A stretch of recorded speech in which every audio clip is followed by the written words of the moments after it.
Yes, please.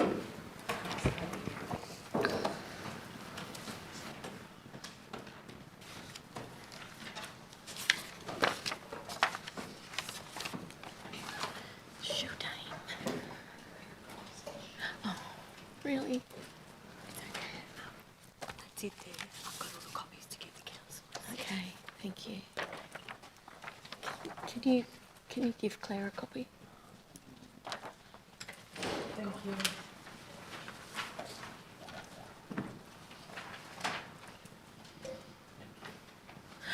Okay, well, good afternoon everyone and welcome into the chamber and those of you who are watching via live stream for today's ordinary council meeting, this being June. This council meeting will be recorded while it is being live streamed to YouTube, and the view you should see today during the live stream to YouTube will show the minutes of the meeting being recorded and the councillors and senior staff. As this recording will be available as a public record, those in attendance, including councillors, staff and members of the public, should refrain from making any defamatory statements. I'd also like to remind the public that the recording of this meeting is not permitted under the Council's Code of Meeting Practice unless prior approval has been obtained. Thank you so much. I'd also like to acknowledge we are gathered on the traditional custodians of this land, the Biripi people. I pay my respect to Biripi elders, both past, present, and most importantly, those youth emerging in their own culture. I also extend that respect to other Aboriginal and Torres Strait Islander people who may be in attendance here in the chamber or listening live this afternoon. I'd also like to take the opportunity to acknowledge and respect the many migrants that have come to this great country, helped it and built it into the rich and diverse multicultural Australia that we have today. And lastly, to our veterans, both past and present, those who have fought for the freedoms we enjoy today, such as the freedoms of speech, freedom of choice, and democratic freedoms to express our views. Thank you. Remote attendance, Madam CEO, I see we have none. None. Thank you, Madam Mayor. Thank you. I'll move on to item 3, which is the local government prayer, and it gives me great pleasure now to welcome Captain Peter Gott from the Port Macquarie Salvation Army to deliver our local government prayer. Welcome, Captain. Thank you. Let us pray. Dear Lord Jesus, we start this meeting today in gratitude of you for blessing us with this wonderful and beautiful part of the world we get to live in. We are blessed with the privilege to look after the land and the people who live here.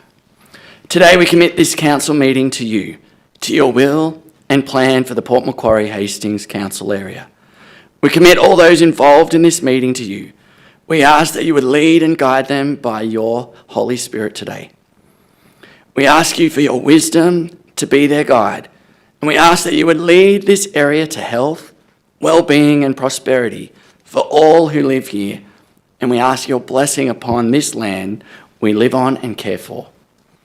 We commit all of this to you and ask that your kingdom come and your will be done in the Port Macquarie Hastings area as in heaven. In Jesus' name, amen. Amen. Thank you, Captain, and enjoy the rest of your afternoon. All the best to your wife and family. Thank you. We'll move on now to apologies. I see we have none today. I'll move on to confirmation of minutes. Do I have someone move and second the confirmation of the minutes? Moved by Councillor Griffiths, seconded by Councillor Shepherd. Any discussion on this, councillors? I see none. Are those all in favour? I'll declare that carried. Thank you, councillors. Disclosures of interest, councillors, do we have any? Councillor Maltman. I have two disclosures. One is for item 11.01, which is a notion of motion for Wayne Richards mountain bike track. I've taken all reasonable steps and rationale identifying no financial interest or financial benefit to declare a non-pecuniary less than significant interest in 11.01, notice of motion Wayne Richards mountain bike track. The reason being that my husband is a new 12-month business sponsor of the new Port Macquarie Mountain Bike and Pump Track Riders Club. Secondly, 13.07, which is the Lake Cat Eye Natural Resource Management Monthly Update Report. Taken all reasonable steps and rationale identifying no financial interest or financial benefit to declare a non-pecuniary less than significant interest in 13.07, Lake Cat Eye Natural Resource Management Monthly Update Report. The reason being that I'm a non-financial life member and former president of the community organisation Revive Lake Cat Eye Inc. Thank you, Madam Mayor. Thank you, Councillor Mortman. Any others, councillors? Just your microphone, Councillor Mortman, thank you.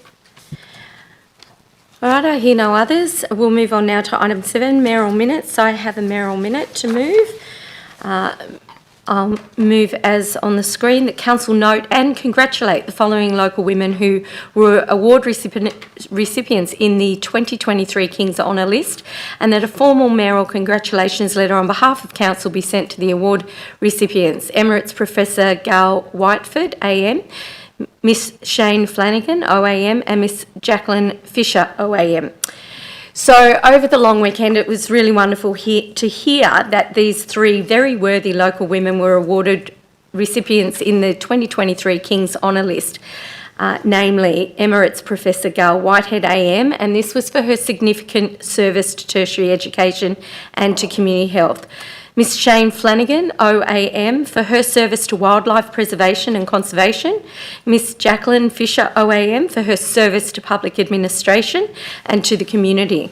And just a little bit about these wonderful community members. Emirates Professor Whiteford worked as an occupational therapist before entering the academic sphere. Her research focused on how to support people living with a disability or chronic condition to be as well as possible and connected in their community with the skills and resources they need. Professor Whiteford also served on the Mid-North Coast Local Health District Governing Board, and her last appointment was in 2019 as the co-joint chair, Allied Health and Community Wellbeing, a new position established between Charles Sturt University and the Mid-North Coast Local Health District. Miss Shane Flanagan is a biologist with 30 years experience, a volunteer trainer in wildlife rehabilitation for close to 50 years, and has been a specialist trainer in koala habitation since 2003, and of course is well known for her many years' involvement and work with the Port Macquarie Koala Hospital. Shane currently is a Koala Australia advisor for the Wild Koala Breeding Program. And lastly, Miss Jacqueline Fisher has been recognised for her 40 years of working in the public sector, most of that with the Australian Customs Service in a variety of roles and postings, and also worked at council for 4 years. Ms Fisher was also a board member of the Advocacy Law Alliance for 10 years, 3 years as a board member with the Hastings Cooperative, and is a very valued volunteer with the Warhope Port Macquarie Riding for the Disabled as an assistant coach. And I'm sure councillors and our community will join me in congratulating these very worthy recipients. Any comments from councillors wishing to add to that? Thank you, Councillor Intiman. I'll put that to the vote then. All those in favour? See none against. I'll declare that carried. Thank you, councillors. So we'll now move on to confidential correspondence. Madam CEO, I see we have none. None, Madam Mayor. Thank you. All right, items to be dealt with by exception. Do I have someone to move and second that items 10.01, 10.02, 10.07, 11.03, 12.01 and 12.02, 13.05 and 13.08 be considered as a block resolution. Moved by Councillor Lipovac, seconded by Councillor Shepherd. Thank you. All those in favour? Thank you. I'll consider that moved. Someone to move and second that all recommendations listed in the block be adopted by Council. Moved by Councillor Griffiths, seconded by Councillor Roberts. All those in favour? I'll consider that carried too. Thank you, councillors. Next, we move on to item 10.3, a rescission motion blueprint for generational equity. Councillor Shepherd. Thank you, Madam Mayor. And if I might have that on the screen, please.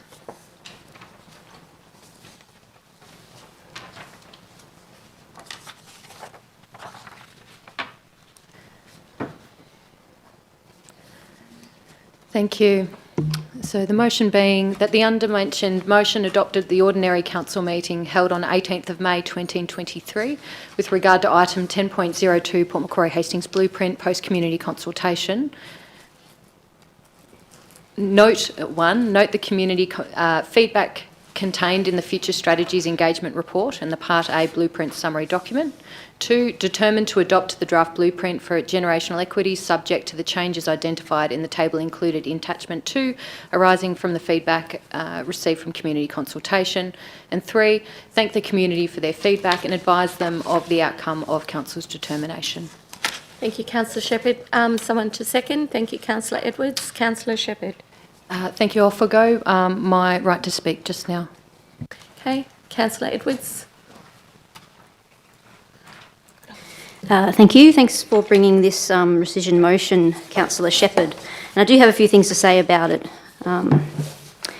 I'd like to start by acknowledging when this was before us at the last meeting, Councillor Robert commented that he acknowledged that the blueprint has been and is a contentious issue. All the more reason why I was disappointed then that at the last meeting, Councillor Slade sought to shut down debate and move on. Order. Okay, we'll withdraw that. We didn't get a chance to have a full and thorough debate last meeting. So I'll just like to carry on with my comments here. I voted against the blueprint development when it was first introduced to councillors as a nom from Councillor Roberts in February last year. The significant reason that I did this was because Councillor Roberts confirmed during debate of the item that he believed the blueprint would sit above the community strategic plan, titled Imagine 2050, in our strategic framework. This was unacceptable to me then, and it's still unacceptable to me now, that that's potentially where it sits, because the CSP is rightly the highest order strategic planning document that we have, and it's the vision for the community that we are meant to be pursuing in this term of council. Despite this, councillors were assured that as the blueprint carried on, that we'd be part of the working group and that we'd have input into the development of the blueprint. I have to say that my councillor feedback to the blueprint wasn't able to affect any change to it, such that even a change to a part of the title of the document, from generational to intergenerational, was not taken in. And I note that much community feedback made similar remark and suggestion, but that this also had no effect on the title of this document. It is still unclear to me where the blueprint is suggested to fit within our strategic framework, and there's a very real risk that the blueprint could dictate what we prioritise and where we concentrate our resources. Instead, we should focus delivering against the existing community set priorities, to guard against ad hoc planning and spending that is not consistent with community priorities. And community feedback about the blueprint was pretty loud and clear to me. They don't believe there's a need for it, and PMHC should continue to not spend money on this or pursue it. The blueprint has so far proven to be 18 months of delays, and I believe those delays would continue if we don't abandon the blueprint today. So I say to my fellow councillors, please, let's just get on with the work. Thank you, Councillor Edwards. Councillor Lippavack. Thank you, Madam Mayor. Also speaking in support of this rescission motion. Now, like most ratepayers, I've been also waiting 18 months to be convinced of the benefits of this proposal, and I'm still not satisfied at this point in time we've been presented with a persuasive or positive argument for its implementation. It does concern me, as it should everyone who relies on council to be prudent and effective. The development of this document has soaked up too much time and money. For example, advice we received in November was that council had 2 staff working 10 hours per week over 12 weeks at a cost of approximately $6,000 to pull it all together. We had an additional 106 hours of staff time working on promotion and public engagement, plus the collation of the feedback, plus an additional 6 hours for 2 staff members at an approximate cost of $600 to put forward a report for the council meeting. In addition, to complete and implement the blueprint, this would take 2 staff members around 15 hours at a cost of $1,500. Now, in the past, I have voted in favour of investigating the benefits of the document. I wanted to give it a chance to prove itself a better system than what we already have in place. And I'm not resistant to change, but I can't be persuaded that the end result of developing what we've been told is an overarching, visionary, blue sky thinking, silo talking, legacy leaving, magical mystery master plan actually passes the pub test. In my opinion, the proposed blueprint serves very little purpose to improve council's day-to-day business. The feedback from the public exhibition period is overwhelming in its lack of support for it. For example, a number of former members of now defunct committees, frustrated by council for ignoring their previous input and then being asked again for their input to benefit the blueprint. So some of the feedback comments include, the purpose of the blueprint is confusing. I consider the blueprint a complete waste of time. I strongly question the time, cost and energy put into the document. This simply duplicates the work council already does. What is the intent and purpose of the blueprint? The blueprint completely overlooks the local tourism industry. It ignores the impact of climate change. It doesn't respond to the rate of growth in the LGA. So almost 18 months later and we have more questions than answers. And one final comment from the feedback is a statement that underlines what we should be focusing on. It says, quite simply, collect rates, provide service, and be a good council. And I, for one, endorse that comment. Be a good council. The blueprint, in its current state, in my opinion, and in the opinion of many others, doesn't appear to be working towards improving our service to the community and the way council does business. So why would it work once it's implemented? Reject the blueprint and support our staff in continuing the good work they already do in preparing for the future of our LGA. Thank you, Madam Mayor. Thank you, Councillor Lipovac. Any other discussion, councillors? Councillor Griffiths. Yeah. Now, I was one of the people who originally wanted to instigate something that could be used as a mechanism, a tool, call it whatever you like. I didn't care, didn't really matter. But the idea was essentially to highlight to councillors and to the community essentially, and to some degree our staff, but they already know because they've been following it for quite some time, where the gaps are in us achieving community vision. If we can't have something that clearly identifies where the gaps are, where the risk is of us moving forward into the future, then we have, like we did already. Essentially, the orbital road was something that, again, could have been a great opportunity to deliver, but that was 20 years prior, and the asset, in other words, what we needed to secure was the land to make sure we could get through that space. Then when you get down the track a long time later, you've got issues with housing and schools and every other thing. And again, we also have the same problem right now where we've near hit the new brick wall, which is sewer. So essentially what this is about is bringing a new council, any council, at whatever point in time they want to keep reviewing a document and updating it as they see fit, a means to actually just say, this is where we are, where do we need to be, what is it we want to achieve? Because we can't get to a vision if we don't fit all the pieces together in the puzzle that give us that end game. And if you don't get into it soon enough, it may be that you just can't deliver that vision. You've actually blocked out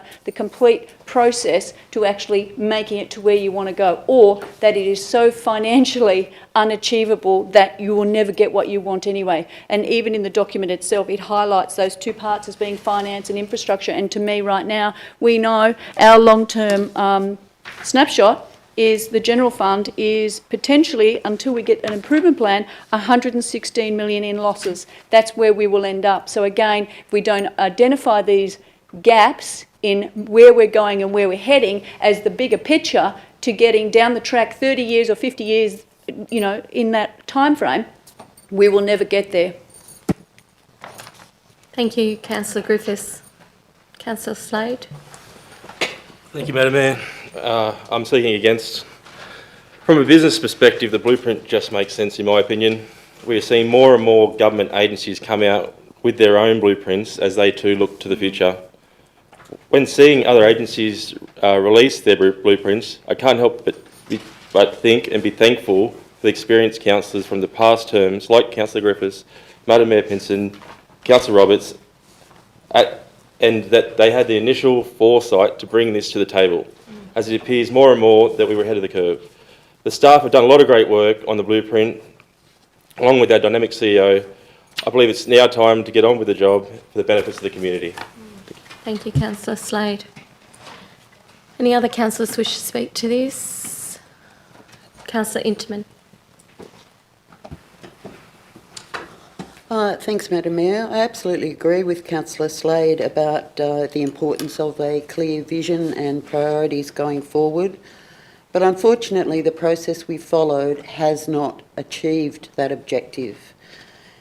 It is more unclear to me now than ever as to what our strategy is going forward. We've got in there a dozen pages of lists of things that we need to do, but no clear strategy. And it's also been the case, as from my understanding, from my experience, that there has been no follow-through on the originally stated intention, which was that it was going to be all councillors involved in this, it was going to be a collegiate exercise, and would lead to a clear vision. We've so far, because of the blueprint, directly deferred 3 strategies, and two of which staff had ready to go, but they were deferred.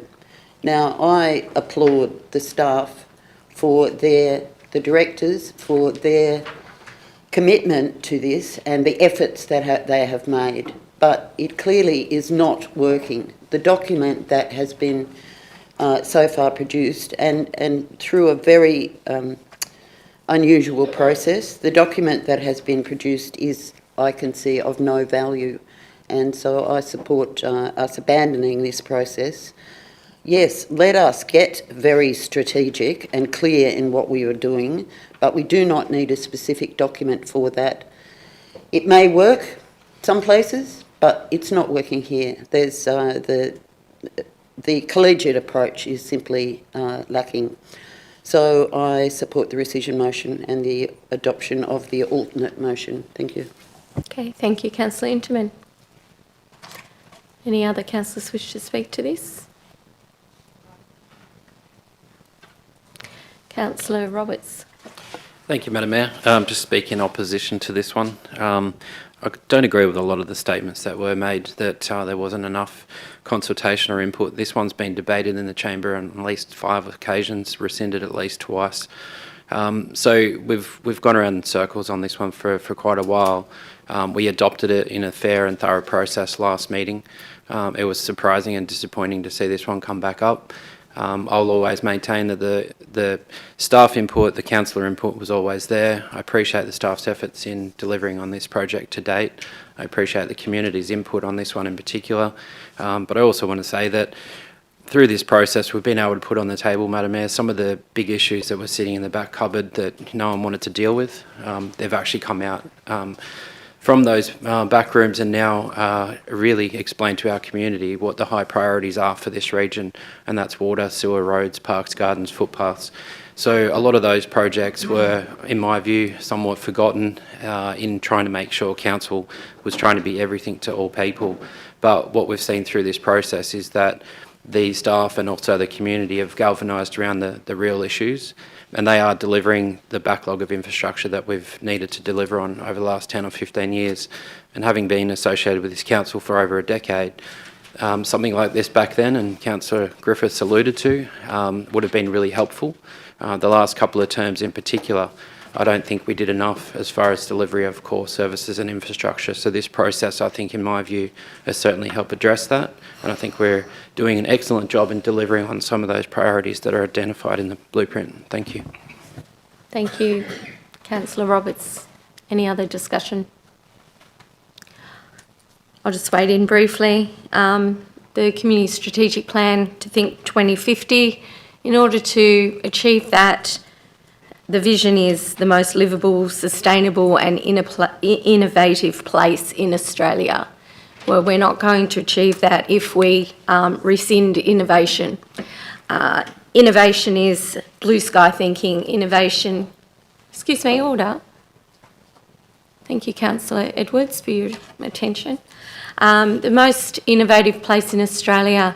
If we rescind innovation, and aren't blue sky thinking and strategic in our approach and ensuring that not just our plans and our policies, but how we proceed with those plans and policies. There's not an overarching guidepost and document guiding the way to ensure that our CSP is actually delivered to our community as the community wishes it to be, but bearing in mind being a growing community too. So that CSP that is adopted 10 years down the track is already out of date. 2 years down the track is out of date. because of the way we're growing and moving as a community, as a region and as a society. And our expectations change, just as we change as we age as well. So I can't support a rescission motion which really takes away innovation and blue sky thinking. So I'll not be voting for this. Thank you, Councillor Shepherd. You'd like your right of reply? Thank you. Thank you, Madam Mayor. And my comments on this are available on the agenda on page 39, which I'm sure you would have all been aware of. But today I'd really like to emphasise 3 points. The first point is that our community and our council are very lucky that we've had fabulous staff who were in fact strategic looking and looking to deliver future readiness for our community before we came on for this term. Secondly, that the blueprint was developed in a very unusual way that has in fact gotten in the way of staff progressing this future readiness. And third, that if we keep the blueprint, I believe we'll continue to be vulnerable to further delays and associated ad hoc spending that compromises our long-term financial sustainability. To my first point, we are lucky to have excellent staff that have been building future readiness for our community before even we arrived this term. Through the UGMS and the more recent local strategic planning statement, staff identified a number of years ago, back in 2018, you can see this documented even earlier, many of the challenges before they emerged and set in motion the actions required to secure future readiness. More recently, this has included embarking on ensuring adequate asset management systems, land use planning and a broad piece of work to align strategies, stop duplication, close gaps, maintain efficiencies. Again, all started before we commenced this term. In the case of the infrastructure strategy, integrated transport strategies, these were written in ways to provide direct links with state and federal government objectives and provide direct mechanisms through to secure funding through all levels of government. And absolute well done to staff, presenting those pretty much as we arrived in this council last year. This brings me to the unusual development process of the blueprint. I've detailed my concerns in my comments, but here's the short version. We went from a proposal for the Mayor and Deputy to largely create the blueprint to be finished by October last year with minimal input from staff. We then went to external tender for 150 to 250K for the blueprint to be developed externally. Then the tender was unsuccessful, so we decided to negotiate with any external party to create the blueprint, and then we decided to not do that and instead develop the blueprint internally. Sound processes create sound results, and with the blueprint we've seen the opposite is true.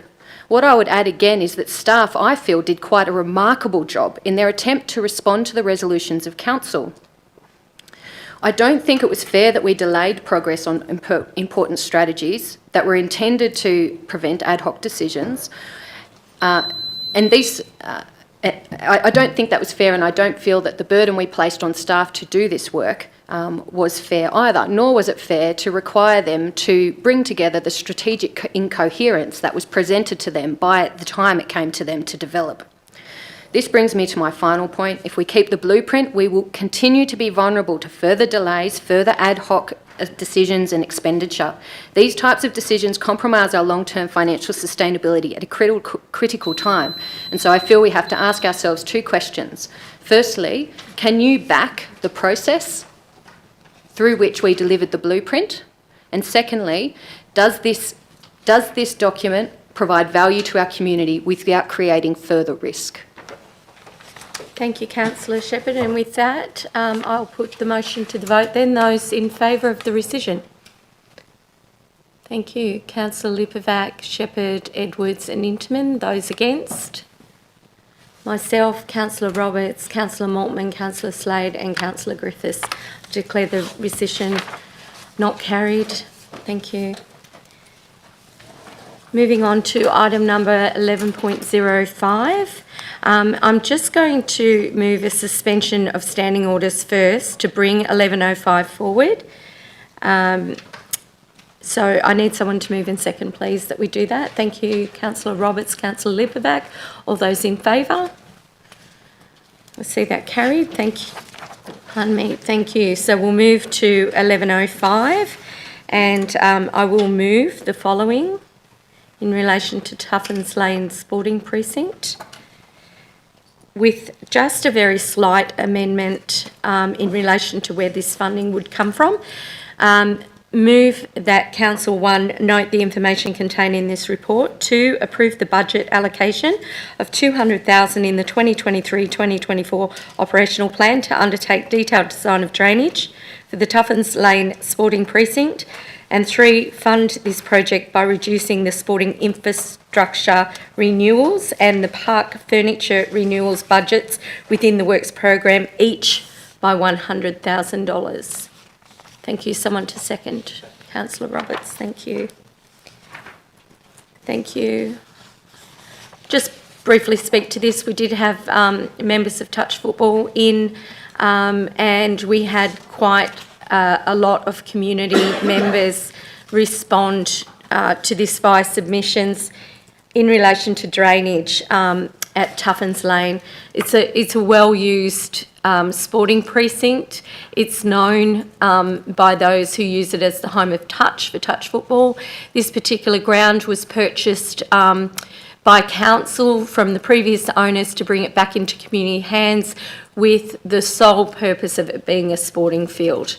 I'm really proud that this council did that for its community, but in saying that, it needs maintenance, and it does sit on floodplain land, which our airport also sits on. So in order for us to do some feasibility studies about drainage, we do need to spend money, and these sorts of things are expensive, unfortunately, and we are looking at an initial spend of $200,000.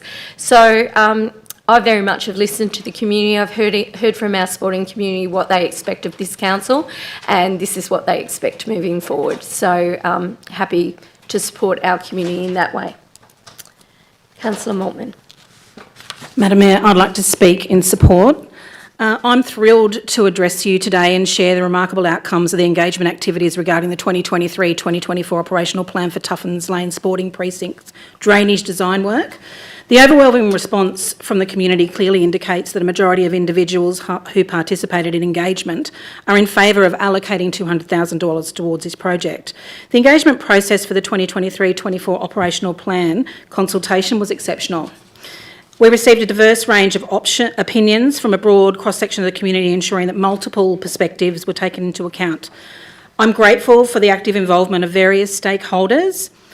Port Touch President Wayne Gleeson, Secretary Linda Bryan and David Stone from New South Wales Touch Association joined us at the Council Community Forum on Tuesday, and their presence and support was immensely encouraging. In Linda's speech to the community, her speech was very passionate, and she advocated for investing in the enhancement of Tuffens Lane. Linda emailed all councillors her speech at my request, and I'd like to quote some information from that. Tuffens Lane is the home ground to our sporting club, that is a Port Touch, for the summer competition. Here we are consistently hosting 32 senior teams during summer, and up to the recent years, 127 junior teams. Due to the poor drainage and water issues at Tuffens Lane, our junior team now sits at 77, a decline of almost 40%, equating to 500 junior players who no longer participate in our summer sport. Similar geographies they've compared to, the results were upsetting. Newcastle has experienced an increase in their juniors of 92%, going from 77 teams to 148. Maitland increased by 40% and Coffs Harbour 80%, which shows the sport is in a growth stage. However, here in Port Macquarie, we are not offering the same value. Touch's position emphasises the fact that even a 75 mil rain event can render the precinct unusual, much like any other sporting field in New South Wales. However, its primary objective for this drainage is to have an efficient drainage surface to enable them to play, potentially resume within 24 to 48 hours after a rain event, rather than the enduring 10-day wait at present. This measure would significantly contribute to the field's ability to bounce back swiftly after adverse weather conditions. The Tuffens Lane Sporting Precinct is a crucial asset for our town, supporting a wide range of local sporting needs, including touch football, cricket, OzTag and football. It plays host to school games, events and major competitions, injecting over $13 million per annum into our local economy. Given the regular use of Tuffens Lane precinct by our community members and the significant sporting competition interest it generates, it is imperative that we prioritise its maintenance and improvement. And I wholeheartedly support this motion to allocate the requested funds towards a detailed design for the drainage system at Tuffens Lane, and I'm confident that this investment will yield tremendous benefits for our town. Thank you, Councillor Maltman. Councillor Edwards. Thank you, Madam Mayor. Question through you, I think, to Director Watkins on this one. It's not really $200,000, is it? Because the next step is the environmental impact statement. So we do have to spend a minimum of $700,000. Is that correct? Through you, Madam CEO, the resolution that's before council at the moment, or the recommendation is to spend the 200 for the design work only. Thank you. Councillor Interman. Thanks, Madam Mayor. And so first, if I could ask a question. The design presumably has got a scope of works, a direction that it's heading in. Could we have an articulation of what that is?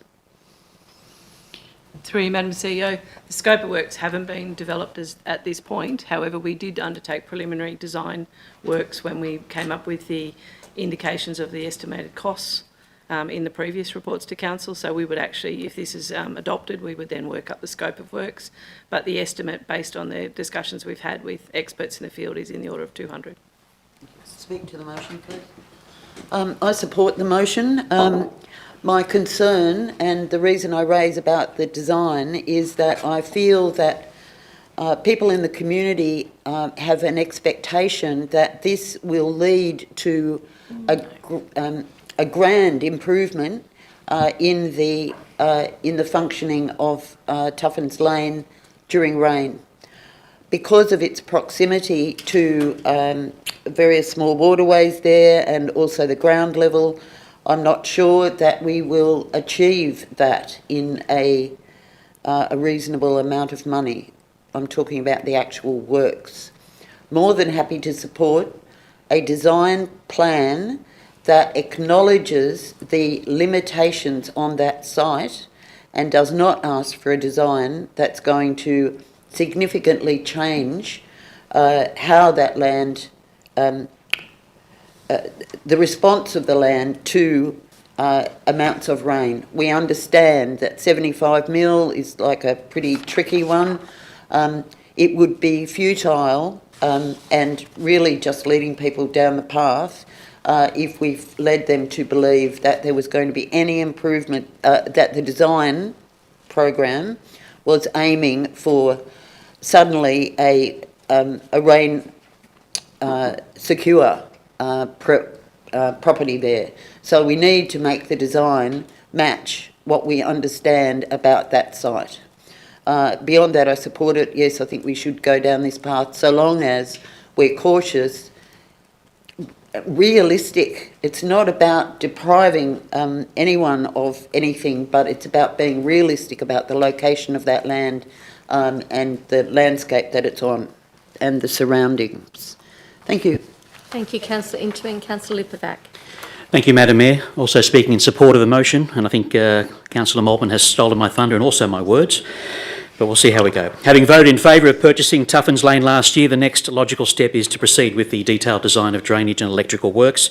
I personally drove a campaign to ensure we received feedback from the community, specifically on this issue, and the local media were very receptive, and I thank them for that. And that's in addition to social media posts on my councillor page that were viewed and shared. We heard in a briefing the online response to the OP draft with the Have Your Say survey drew exceptional numbers. The best response, quote, councillors had in quite some time. The fact is 84% of respondents to the Tuffens Lane question in the survey are in favour of the work. Plus, 87% of respondents specifically noted drainage work as a significant issue, and of the pop-ups, 65% were also in favour. The fact is there is no start date for the Wauchope Regional Sporting Fields. It is the only venue once completed that could cater for a large event like Touch Footy State Cup and the regular social competitions should Tuffens Lane not be available. And while we wait for progress on that site, Tuffens Lane is the only answer, and we owe it to the community to ensure we produce the best possible fields at that precinct for a large variety of sports and activities that, when upgraded, can allow for more game days instead of less. We know it's inclined to flood, but the work can improve how quickly activity can resume post-rainfall. We heard at that public forum on Tuesday night from Linda Bryan that Port Macquarie is the only touch footy affiliate to go backwards in terms of player numbers, a reduction of 40% as we heard, because of the number of game days washed out. We heard following the State Cup in December that New South Wales Touch is keen to see the work proceed so that they can confidently continue their 35-plus year relationship with the region. Based on the proposed upgrade information, they extended the senior event for another 3 years. We might struggle to get the Junior Carnival back, but if we reject this notice of motion today, we jeopardise the tender put forward by Port Touch to regain them. So let's not sit on our hands and hope it doesn't rain. This is our chance to do something about it. We've made a significant investment, so let's get the most out of it. How does $200,000 for detailed design work compare to a windfall of $13 million to the economy from State Cup involvement? Thank you, Madam Mayor. Thank you. Councillor Shepherd. Sorry, I'm just going to take the light off first. Councillor Shepherd, thank you. So I think this is a tricky one, especially after the public forum on Monday, because it did give me pause thinking about that additional time outside of that rainy month where the touch happens, thinking about how much additional benefit could come from it. But ultimately, when I returned to the community engagement submissions themselves, and when I returned to the constraints that we know face the site, I can't justify it. And it makes it much harder feeling a bit more emotional connection to the people who are affected. But I still feel the need to advocate for that position. So the first thing I want to say is that $13 million input only comes to our economy if the event can go ahead. And we already know from the rainfall in that month of the year that it's still pretty likely even after the works are done, the event can be cancelled. 75 mils isn't that much in those months of the year. I also think there's a challenge here in that basically my view is that we're going to pay $200,000, most likely heading up to $700,000 to get the information that we've already been presented to the community in a more authoritative form. My view is that we've got enough information to know that the acid sulphate soils, the fact that it's on a floodplain, the aviation-related constraints, all of these things, I think we know enough to know this can't go ahead. And I understand it would be very politically unpopular for us to proceed, but that's my view of where this is going to land. My final point is our role in considering the community engagement and community submissions we get back. In fact, what you can see if you look at the community submissions that we received is that yes, Have Your Say submissions were a vast majority in support. Yes, the pop-up stalls, vast majority in support. If you look at however, if you look at those people who engaged with the key background information, so help people understand that those constraints exist and the impacts potentially on delivering other sporting infrastructure by putting a lot of money into something that's not on our priority list at present. What you can see, there was only 19 downloads of that background information. So of all the hundreds of people who gave input on Tuffens Lane, 19 people were aware of the risks and impacts associated with that.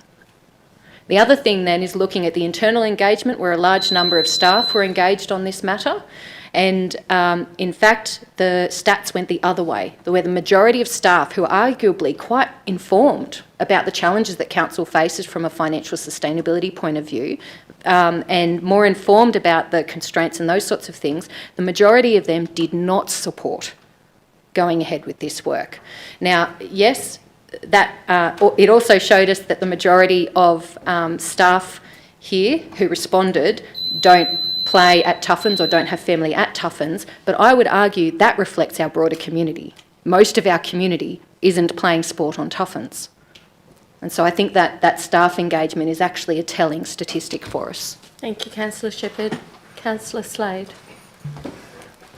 Thank you, Madam Mayor. I'll be speaking in support and to touch base on some of Councillor Maltman's points. The 500 membership decline in our local juniors. For me, my priority in sport has always been the local community before the big events. So this is concerning, especially when talking to the club and understanding that the sport provides an outlet for these kids who may experience difficulties socially or at school. Without touch, they miss the opportunity to be mentored by New South Wales or Australian representatives. We're talking the proposed drainage to 75 mil. When looking at the declining numbers, and Linda mentioned 40% of the games were cancelled because of wet weather. If this proposed drainage had been in place, those games would have all happened. With the 30 million that's been mentioned that brings to our local economy, largely to do with the Junior and State Cup, and understanding that the Junior State Cup has been cancelled the last 2 years. Again, in 2022, 2023, if that 75 mil, if the fields were able to cater for that 75 mil of rain, these two events would have happened. As Councillor Lipperback noted, with the current tender out for the Junior State Cup, and speaking to Linda, there's a real expectation that the New South Wales Touch is waiting for the outcome of this meeting to finally decide the way forward for them as well. So there's a lot riding on it. Thank you, Madam Mayor. Thank you, Councillor Slade. Councillor Griffiths. Last one. Councillor Slade, just you. Oh, sorry. Thank you. I get that Tuffens Lane has got a lot of history to it, and there's a lot of community groups who are using, sporting groups that are using this field, but for me, it's been this way for a very long time, and it's actually served the community very well. To, one, purchase it was one thing I didn't agree with either. I think the Catholic Church were quite okay, obviously, managing it at that stage, because I had no emails of complaint in any of that time when they had hold of that facility. So that was number one. Number two is I don't believe that we're actually really looking at this strategically. If we're going to be eventually spending $5 million, I don't know how much more that might be. I mean, who knows? Council numbers seem to keep rising. So for me, this seems to be heading into a direction where we start putting money into it and we just keep putting money into it.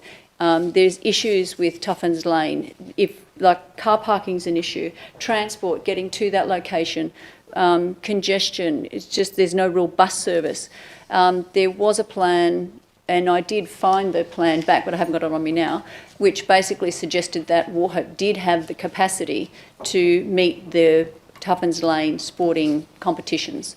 So it also said as part of that document that it was a 7-minute travel further to Warhope. But given that eventually, if we actually get Wrights Road roundabout and a couple of these other significant points cleared and improved, it will probably be a much faster trip as well. So therefore, again, if we're thinking more strategically about long term, would that be a better location, more accessible, main roads, not side roads? And I don't know, I just think this is the wrong path, that we should be actually going back to the top and saying, what do we need to deliver in the future to make it ideally more, I suppose, useful for more time of the year. Thank you, Councillor Griffiths. Councillor Edwards. Yes, thank you, Madam Mayor. And this has been a very difficult one, and I can tell you I'm still trying to make up my mind, but I'm going to speak against for the sake of getting out my thoughts here. I know the motion before us is for $200,000, but again, I reiterate, $200,000 is not going to get us the answer, yes or no, can we do this? And I believe from everything that I have read that there is a very strong indication, there's a very high risk that it will be a no. And it's not $200,000 to find that out, otherwise that would be a bit easier. It's $700,000, significantly more.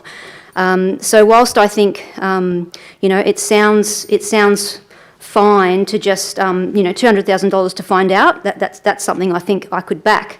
But I think it's a real shame that the community were not able to access some of that information, the known risks, especially, the environmental factors, as other councillors have mentioned. I was hoping that they would be quite well informed when making the feedback, but it's put us in a difficult position of, the perception is that, it's as easy as that, it's $200,000 and we'll head on with it. And if that was the case, that'd be nice. But look, the reports I've read lead me to believe it's highly unlikely that the works will be approved on environmental grounds. It's no small amount of money to spend and outlay, when there's a high risk that it will be for nothing. So that is the real question. Do we want to spend $700,000 to likely get the outcome that we cannot actually deliver those drainage works? Thank you, Councillor Edwards. Any other discussion, councillors? I don't need a right of reply. I'll put the motion to the vote then. All those in favour? Myself, Councillor Roberts, Councillor Maltman, Councillor Slade, Councillor Lipovac, Councillor Edwards, Councillor Interman. Those against? Councillor Griffiths and Councillor Shepherd. Thank you. I'll declare that motion carried. We'll move on to item 10.04, the making of rates and charges for 2023-24, and adoption of the fees and charges and revenue policy for 23-24. Councillor Lipovac. Thank you, Madam Mayor. So I have a proposed amendment for this.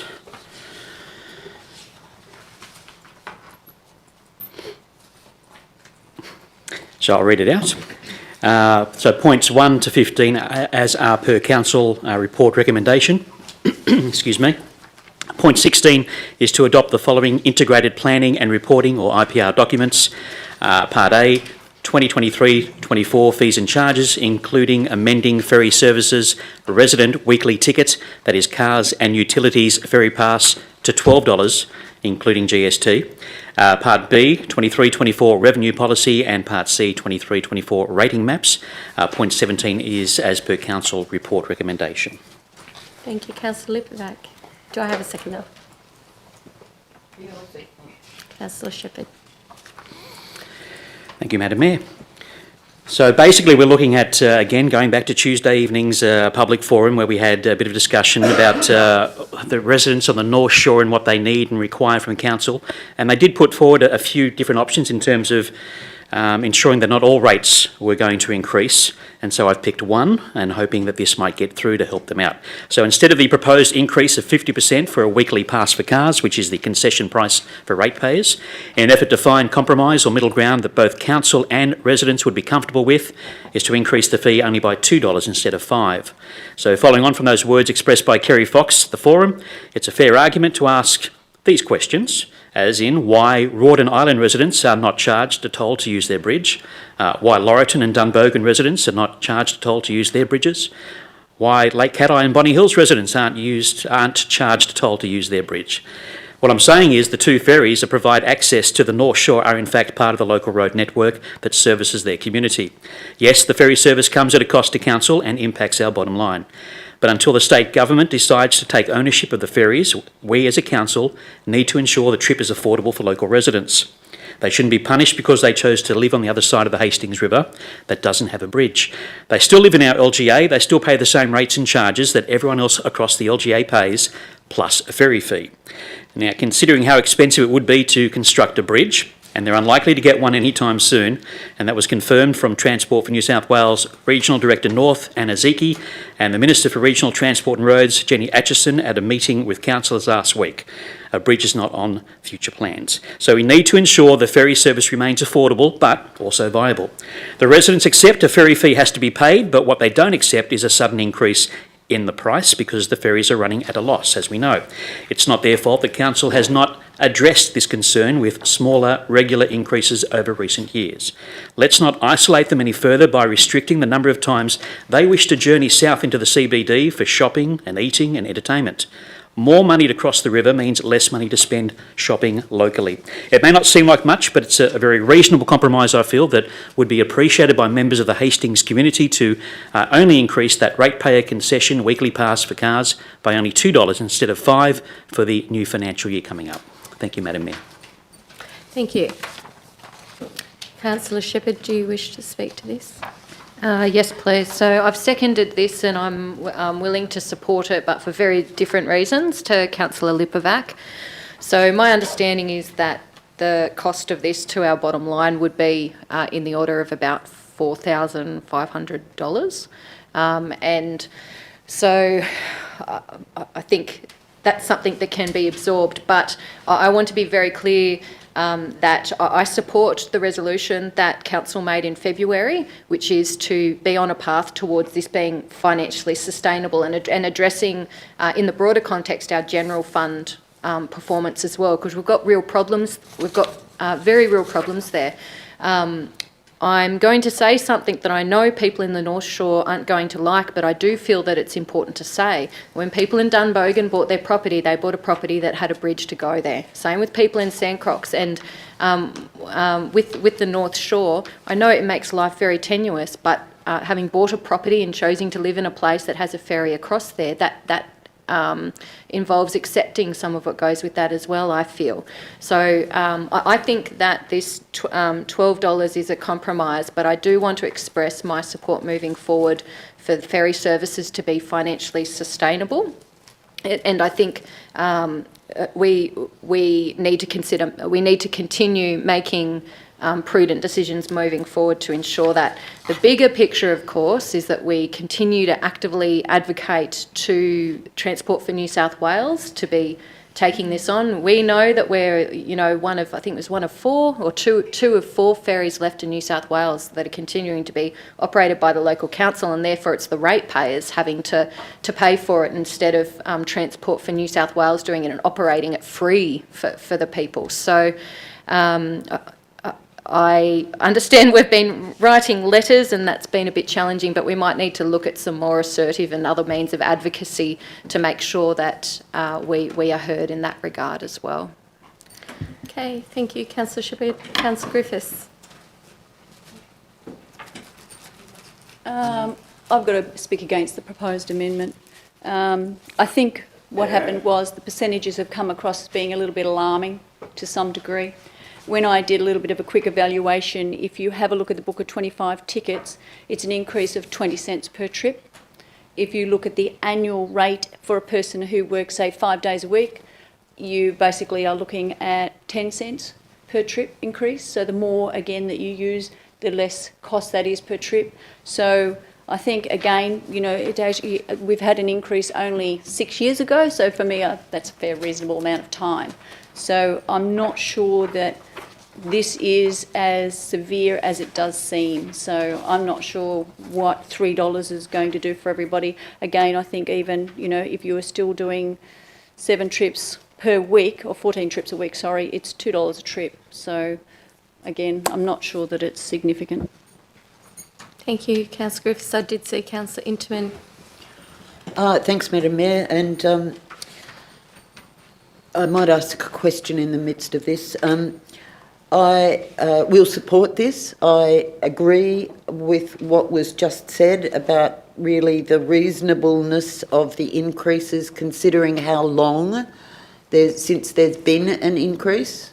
And so therefore, as we discussed a bit on Tuesday night, there really needs to be a balance between how often we do this and this desire to stick to dollar figures, which those two things do not work together. So we as a council need to be deciding what is going to be our frequency of reviewing the ferry fees and how are we going to manage an incremental increase while still dealing with the cash handling situation. Otherwise, we do get to a point like this where council feels that they're going to increase it by a reasonable amount, considering the number of years since this has been increased. But, of course, the increase then comes as a shock to the community. So we need to balance that. So that's one of the questions amidst this, to just say and note that we have to find a balance between the rate of increase or the frequency of increase and this desire to reduce the cash handling. There must be a way. We're living in an IT world. My second point is we had 2 ministerial visits last week. Councillor Mortman raised this with one of the ministers. I raised it with another of the ministers. The experience I had was complete shock that there was still a ferry that was being run by council, a council. And so we've had several resolutions on the books about writing to New South Wales, and I would like to ask that we escalate this so that we make direct contact, start pushing for this, because it was obviously brought to the attention of the ministers last week, and we need to follow through.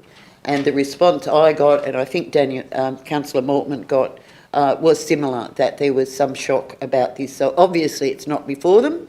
Obviously they don't have any attention. I realise they're new, but nevertheless, we need to step up to the plate, I believe, and make a proper delivery to the state government to help them to see the situation, and that this is an impost on all ratepayers here, on the council and on the residents who live over there. And it's time that there was equity, and that our council ferries were taken over by state. Thank you. Thank you, Councillor Interman. I'm just going to wade in here. This item is much more than just ferry fees, and it is the making of rates and charges for 2023 and adopting those charges in the revenue policy. So I'm actually going to go up higher and have a look at the whole thing here, which is we're actually going to be voting on a rate increase and a 4.7 rate increase at that for our communities. So in December 2021, I went to the community as the then mayor with 4 other councillors, and I made a pledge right before the local government election that if elected, we would freeze rates for the duration of the elected term. I didn't do this as a popular move. I did this as your mayor, a mayor who had a previous full 4-year term, knowing the challenges our ratepayers had faced in the course of bushfires, floods and a global pandemic. And I was there for it all. Last year, when we honoured our promise to the community by freezing rates, it was only a modest amount. Yet this signalled, in my view, our commitment in standing shoulder to shoulder with our community during financial fallout of these past crises. To me, it was a symbol of we have your back. Councillors, today we have an item before us which, if resolved, will place further burden on the community and not just those of the North Shore. Many are doing it tough. Today we have an opportunity to support our community and assist those who are financially struggling with the cost of living by giving them a break by freezing rates and not adopt the 4.7% increase as prescribed for our region by IPART. There is a fact of the matter here that if the IPART rate peg is not fully applied in 1 year, we do have a 10-year window, councillors, to recoup that shortfall under Section 511 of the Local Government Act 1993. So just because we can raise rates by 4.7% as prescribed by IPART, it doesn't mean we should. And by raising rates today, we'll be taking $2.6 million out of our local economy and into the bank account of this council. Today I'll be voting against the raising of rates and with it the increase of fees and charges. I must say one thing though, I do believe in user pays, but I'm forced into this position with the way that this item falls before us.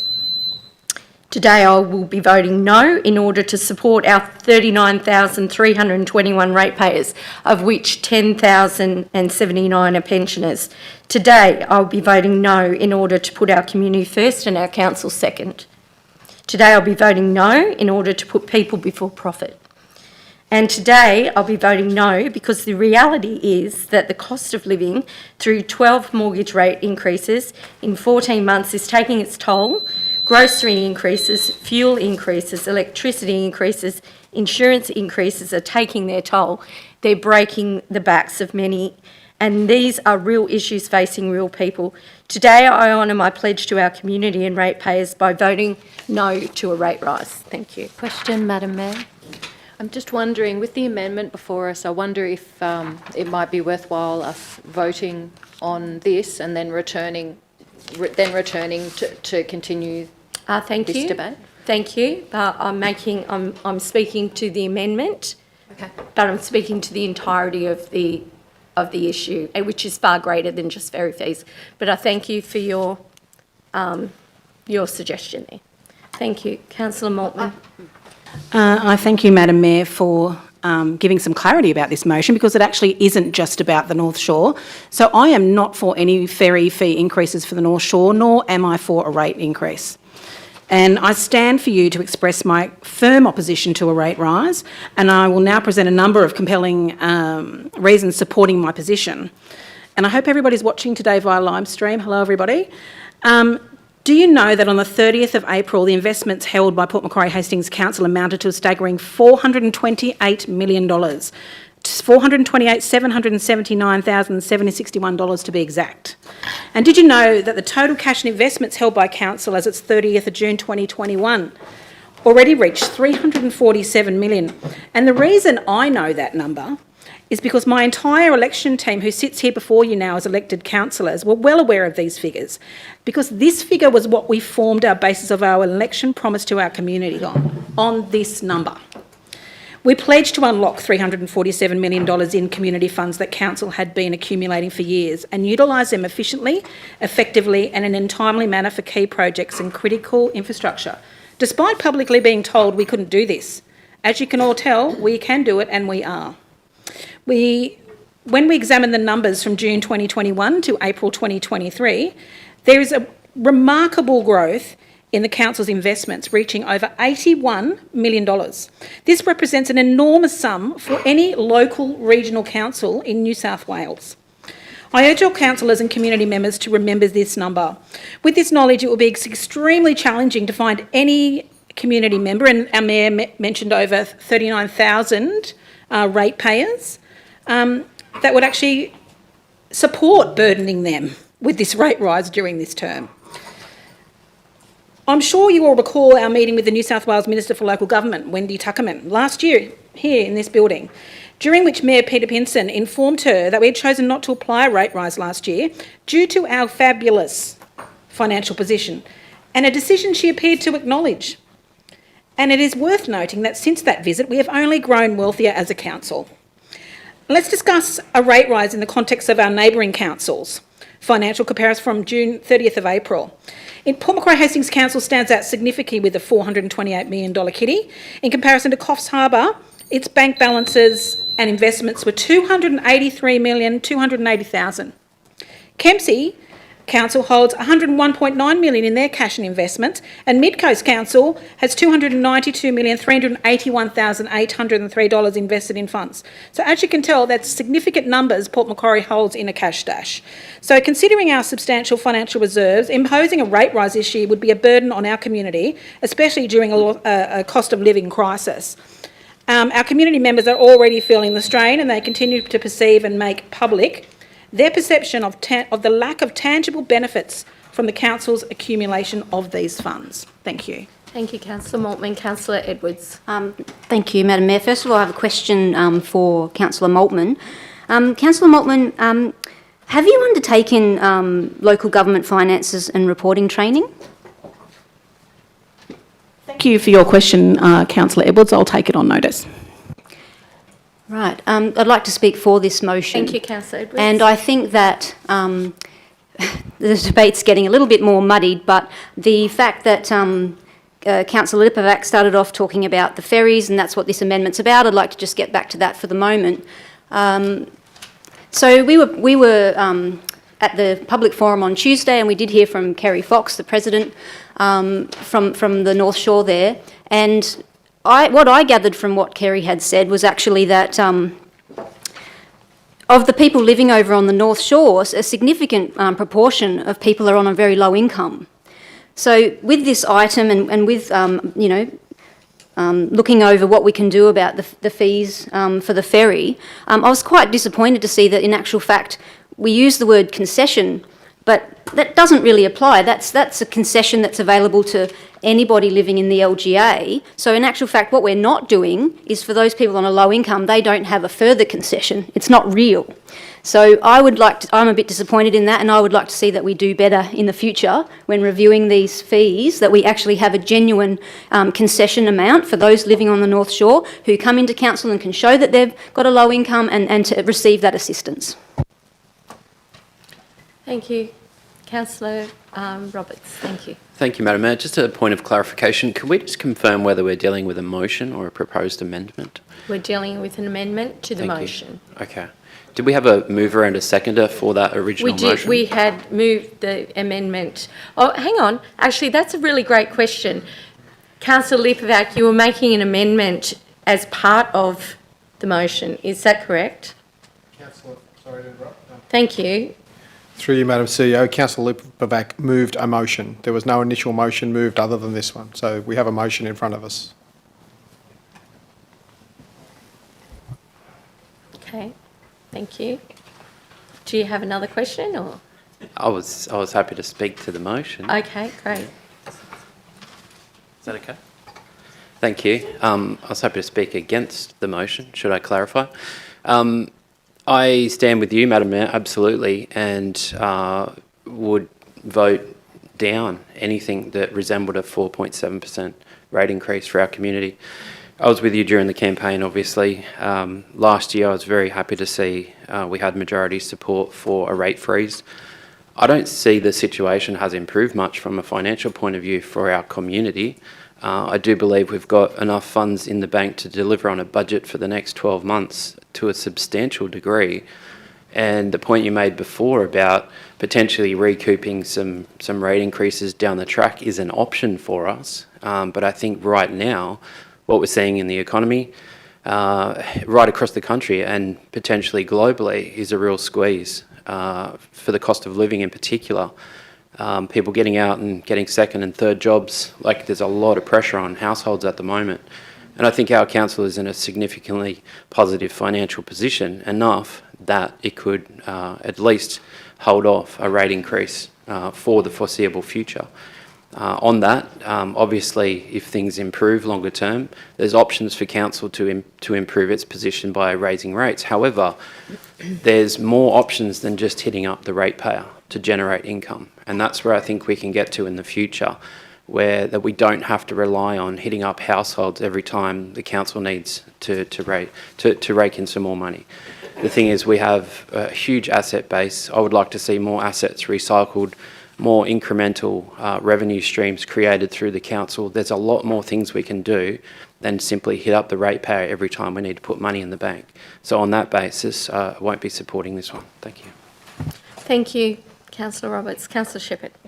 Question, Madam Mayor. So is your intent to move an amendment to not proceed with a rate freeze? I guess I'm not sure what's happening just now.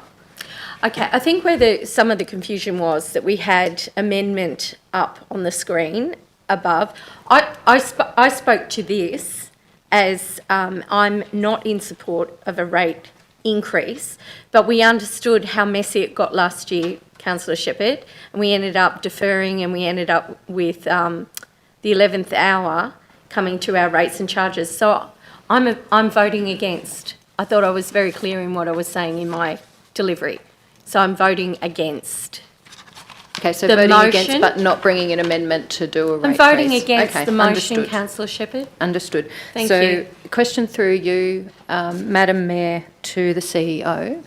And Madam Mayor, if I might have several questions, I'll just ask as I go. We'll start with one. Thank you.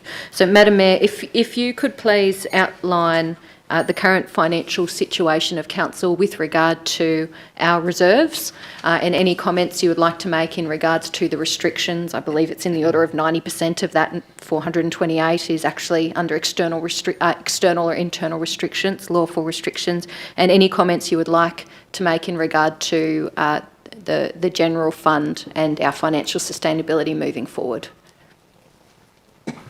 Through you, Madam Mayor.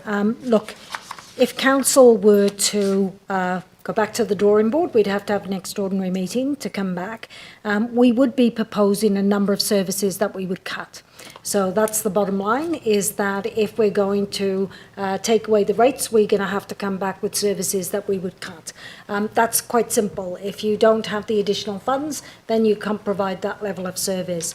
A lot of those funds are put aside for key infrastructure projects, particularly with expenditure coming up 25-26. So the money that's put aside is there for key projects that we need to achieve for our community, i.e. in terms of sewer and water infrastructure that we've got there. We're talking around about $250 million that we've got allocated in terms of that, which is a significant amount of money for that level of key projects. At this point in time, we are in an operating deficit. So we do have an operating deficit, but we do have a surplus in terms of sewer and water. However, without basically having some additional funds in that operating budget, we can't put money aside. So after 25-26, that's where we get into some choppy water waters, if you like, because in that point in time, we actually need reserve money to be able to do that. So that's where we are in terms of understanding that. So basically, if I drink this glass of water, by 25, 26, I've got no money to do anything else, right? The water is gone. We basically don't have money to do what needs to be done. We are in a very strong financial position right now, and I understand that. And I know that the community is hurting. But bottom line for us is we have neglected our infrastructure in this community, and we have neglected it significantly. And that means that we have to rectify that for our community. And so we are really keen to be able to do that. So again, it is council's prerogative, but we would have to go away because that would throw a massive spanner in the works. We'd need an extraordinary meeting, and we would need to be able to demonstrate to you what projects we would not be able to achieve because of that. Thank you. Supplementary. Thank you. So I understand, based on advice from March, that some of those services that would need to be that would be impacted would include parks and gardens, including sporting fields, selective reductions in the maintenance and the frequency of those parks, gardens and sporting fields. In terms of transport, that there would be selective reductions in operational maintenance, drainage works, road resealing, bridge investigation, preventative maintenance, and that could lead to potential safety issues and degradation of assets. And also in regards to general works, that revenue funded projects would need to be reprioritised with delivery timeframes pushed out. And then more broadly, that the rate peg doesn't cover the statutory wage increases or even electricity costs. Does that advice that we received in March remain the same? Through you, Madam Mayor, yes, it does. We're looking at staff rate increases of 4.5% this year. So the unions, in terms of the staff costs, we're talking here about if you're talking about not having that rate increase, then we need to go back and determine. There's a long list of projects. We would determine the ones that wouldn't have the major health and safety impacts on the community, of course, and we would come back and inform council around that. But the advice remains the same. And final question, Madam Mayor. Thank you. Perhaps through you, Madam Mayor, to Director Henschke. There have been some comments within the community in regards to how much money is being made from our investments at the moment. And I understand there's a context for that in terms of rates and whatnot, and that there are some comments I haven't been able to jump out quickly in the reports. Could you make any comments in regards to whether the high level of returns we're getting from investments suggests that council is performing extremely well on our investments at the moment or not? Through you, Madam CEO, in terms of the investments, we need to understand that of the 420 million reserves, we've got 240 of that is water and sewer. So any income we make on the investments in relation to those are, again, restricted into water and sewer. So that's important to note. Obviously, with the interest rate environment, we saw major decrease in interest rates. So we still have quite a bit of our portfolio at low rates. But as the current investments mature, we're rolling over a much higher rate. So we can be moving from 1% to about 4.5%. So that's great news, but we know interest rates are going up and down. So I think over the next 12 months, we've got roughly 100 million that would roll over. But again, a lot of that would be restricted in water and sewer. So that's great for their, I guess, long-term investments. Thank you. Councillor Interman. Question, please, Madam Mayor, to the CEO. Madam CEO, you just said that we were in a strong financial position, but we've got neglected infrastructure and we have costs higher than the 4.7%. I'm finding it hard to rationalise those. So could I say, yes, we have neglected infrastructure and therefore we need to take this rate increase? Yes, we are in a strong financial position, but only because of the significant investments that reserves that we have, and that they are restricted. And thirdly, that in fact our position would be weakened if we went with no rate increase for a reason that Councillor Shepherd touched on, which is our costs of, the increased cost of wages and electricity particularly stand out, and that we would not be able to cover those, so therefore there would have to be quite significant cuts in services provided if we did not adopt the rate increase. I hope that was clear. If that were not, please, I'll clarify. Through you, Madam Mayor, you are correct. We're in a strong financial position right now, but that's today, in this moment. Costs are escalating all the time, and as I said, 25, 26, we're not going to be in the same strong financial position. So that means that we need to be able to plan for that. We've got some big expenditure coming up in terms of what we want to deliver on the ground. We've got high staff costs, but we've also got material costs across projects as well. You're already hearing from the government saying, while we've been giving you grants, we didn't realise that they were going to go through the roof in terms of the cost of materials and supplies. So I think even governments are looking at how they can do those things a bit differently as well. As a local government, we depend very strongly on state and federal grants, and we can see material costs have gone up. And we can also see that there's now really a focus on how much are you going to put skin in the game. So we can see that the market is changing dramatically across the board, and that means that we have to be really prudent financially to be able to meet the needs and expectations of our community moving forward. That level of infrastructure increase, so for example, in some cases we're seeing 100% increase. If you're refurbishing a pit, for example, you're no longer looking at $15,000, you're looking at $30,000. So because we want to do all of that level of renewal, we've got some significant costs coming up. And we do not want to wait another 7 years to do that. Our community deserves us doing that over the next 2 to 3 years, and particularly within 5 years that we can look at that and say, wow, we're at a really great standard now across the board. Thank you. Thank you. Any other discussion, councillors? Right of reply. Thank you. I think Councillor Griffiths was wanting to speak. I was just going to propose an amendment, basically removing point 16 just to the original recommendation of staff. So we have an amendment. Do we have someone second it before we go any further?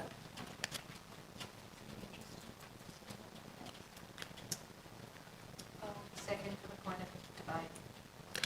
Okay. Okay, for the point of debate, we will, so we're taking 16 out, and it's as per the staff recommendation. Okay? Councillor Griffiths. I'm just going to basically say that I think as much as we would like to be giving to the community, I don't know that we can actually afford to do so. If we have projected deficits of 116 million, that is very significant and something that we really must focus on. These things come to light as you actually move forward through your council years, and when maybe at a particular point in time you're not aware of it, but then you become aware of those things, you then can't ignore them. And I believe that, you know, as much as we would like to give every little piece and part of everything and reduce reduce fees and charges, I still think it's actually very difficult to do given the current climate. Essentially, you know, council has had significant cost increases as well that are well and truly out of our control. I think, you know, ferry charges, you know, are reasonable. I don't think what we've done to date with increasing fees and charges or the rate rises, they're not unreasonable. And for me, it was special rate rises that I really don't agree with. If we can control our spending and make sure that we're actually focusing on the end game of where are we going to be in the future and delivering for the future, then I think that's where we need to be headed. Okay, thank you. Councillor Shepherd. Thank you.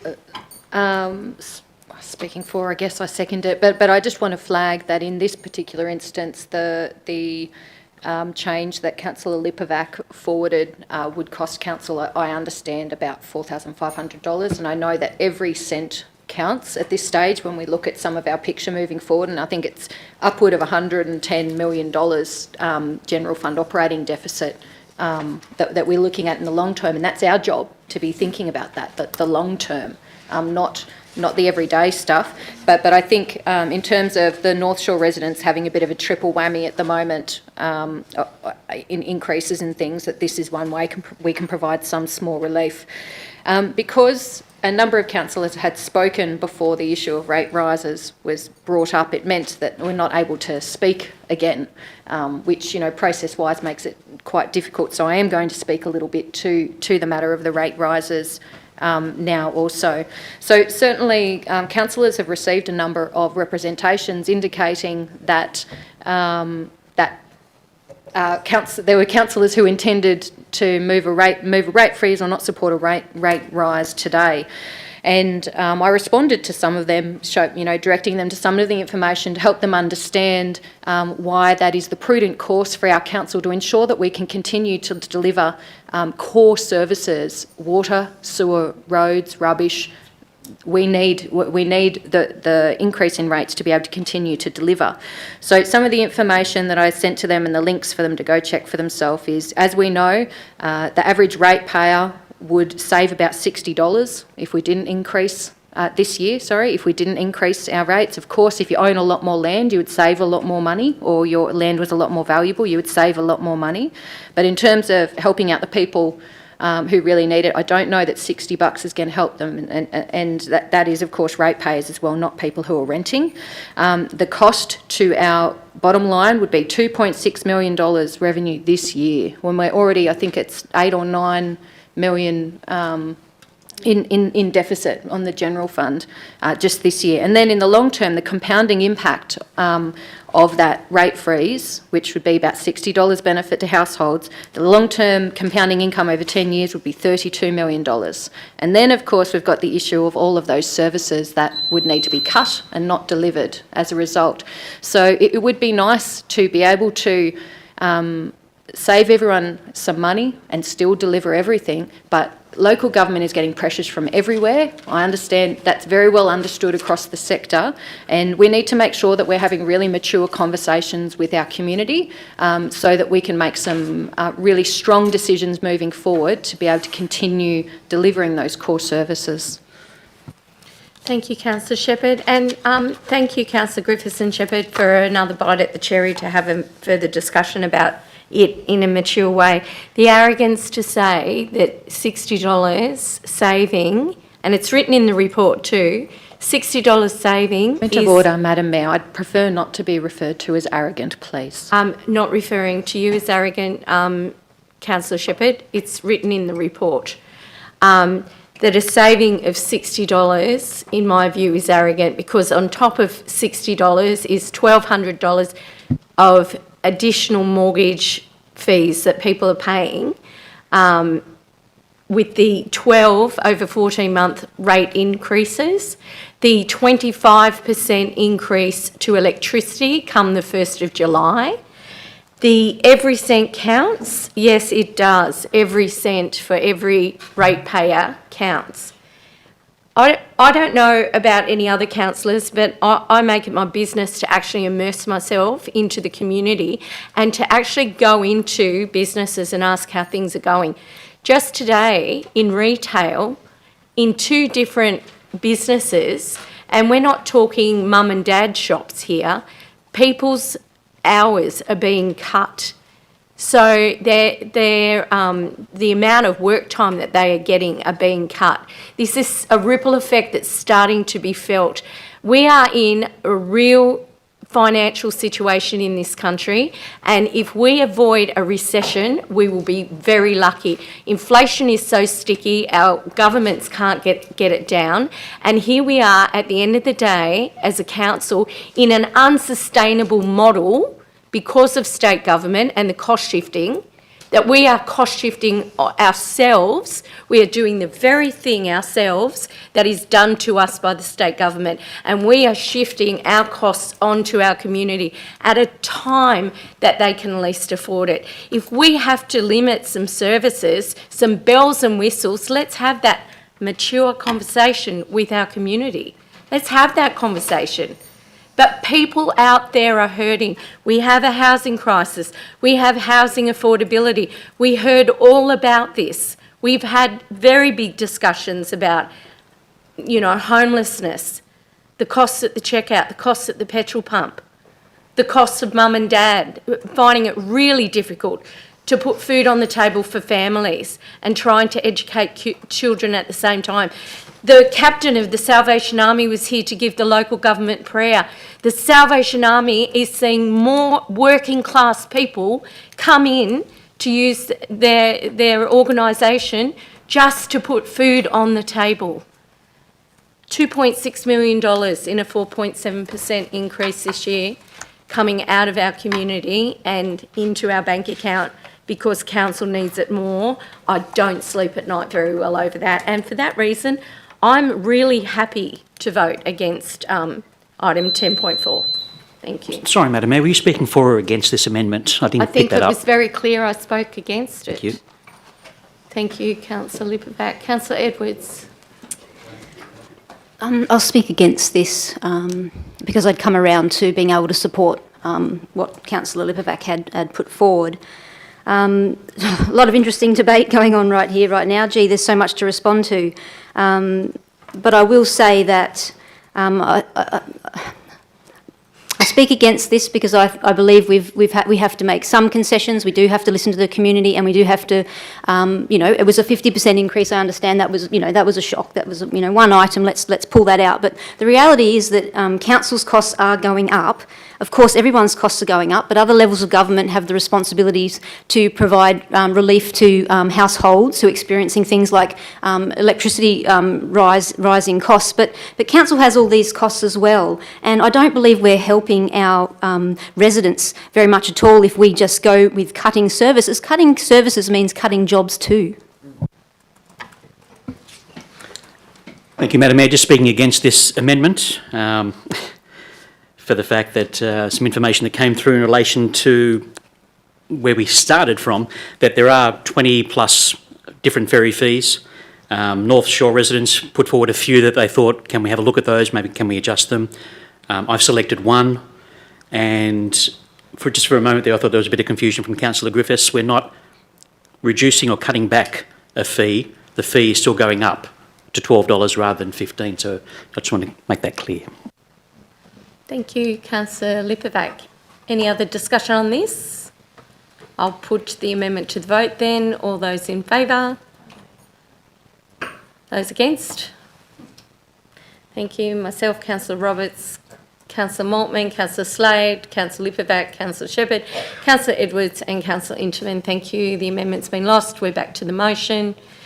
Any further discussion on this? Right of reply? Thank you, please. Thank you very much. So going back to what I initially put forward, but also including what you've stated today. So I just want to put it into context as to where we stand as an LGA. So yes, the recommended rate peg for the new financial year was 3.7%. Now there is also an allowance for the level of population growth, meaning that some councils have rate pegs up to 6.8%. We sit at 4.7%. And not council's fault. We're a popular area to move to, and that's what's happened. So in comparison to, well, I can also, and I'm happy to be proven wrong, there's no other council, as I mentioned back in March, that has asked for a rate freeze for the new financial year coming up. However, as of today, being June 15, IPART has put through the final results of decisions on special variation applications from 17 councils. They approved all 17. So 4.7% is what Port has. Bellingen was at 4.5%, they're now at 8%. Now I would say Bellingen is an area that is struggling much more with its population in terms of cost of living. They're at 8% for the new financial year in terms of the rise in their rates. Other examples, Port Stephens is at 9.5% for next financial year. Bega Valley, 24%. And heaven forbid we live in Lithgow, which I did for 5 years, 45.7% will be the rate rise for the new financial year. 45.7, 4.7. I think I've made my point. Thank you, Madam Mayor. Thank you. I'll put the motion to the vote then. All those in favour? Councillor Lipovac, Shepherd, Edwards and Inchman. Those against? Okay. Wow. All right. myself, Councillor Roberts, Councillor Maltman, Councillor Slade, Councillor Griffiths. Can I move a brief adjournment? Yes, please. I'm happy to second that, and all those in favour? Thank you. Perhaps we can meet in the councillor meeting room.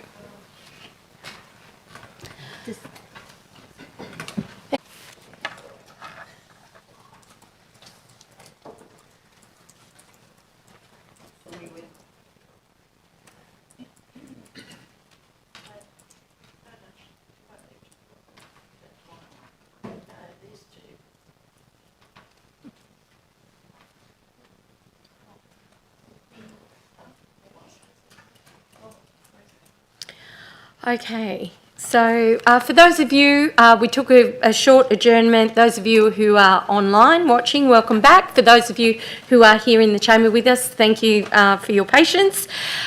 So we are now in a situation where we have an amendment lost and we have a motion lost. So we have a motion to be moved by you, I believe, Councillor Interman. Thank you, Madam Mayor. So I'd like to move points 1 to 17 of the staff recommendation. And in addition, 18, prepare and implement a communication plan regarding Council's reserves and financial position. Prepare and implement a communication plan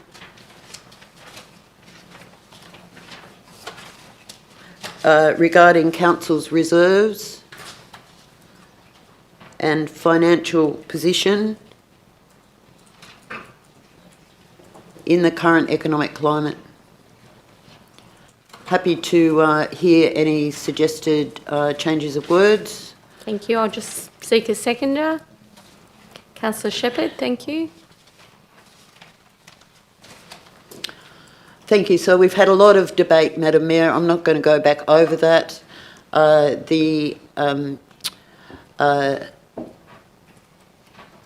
There are many things I could say. I'm not going to go back over that. I'll just leave this for debate, and I'll come back with a right of reply if necessary. But I commend this to councillors in the circumstances. Thank you.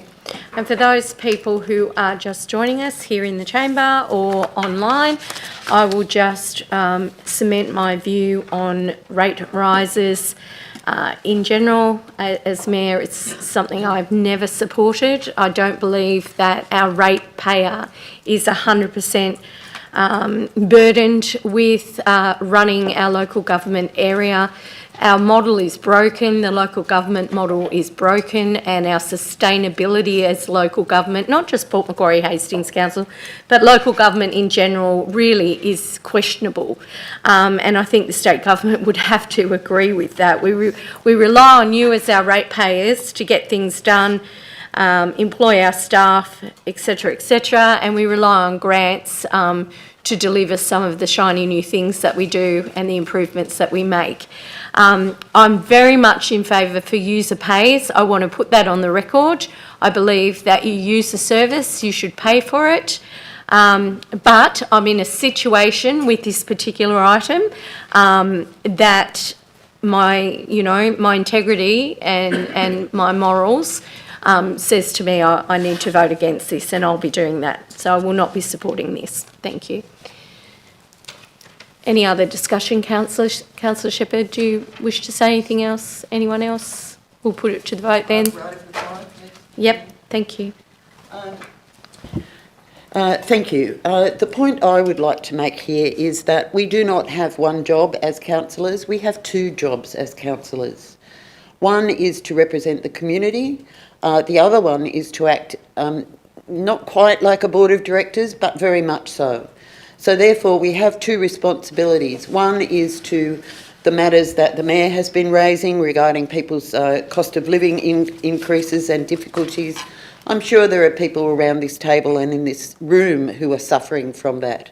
But our other job here is to ensure that we are properly managing the council finances and the council governance and its strategy. That's an important part of the councillor's job, not just to bring forth opinions from the community. We have this broader task. And for that reason, I cannot, in all good conscience, accept that we do not increase rates in line with the cost of living.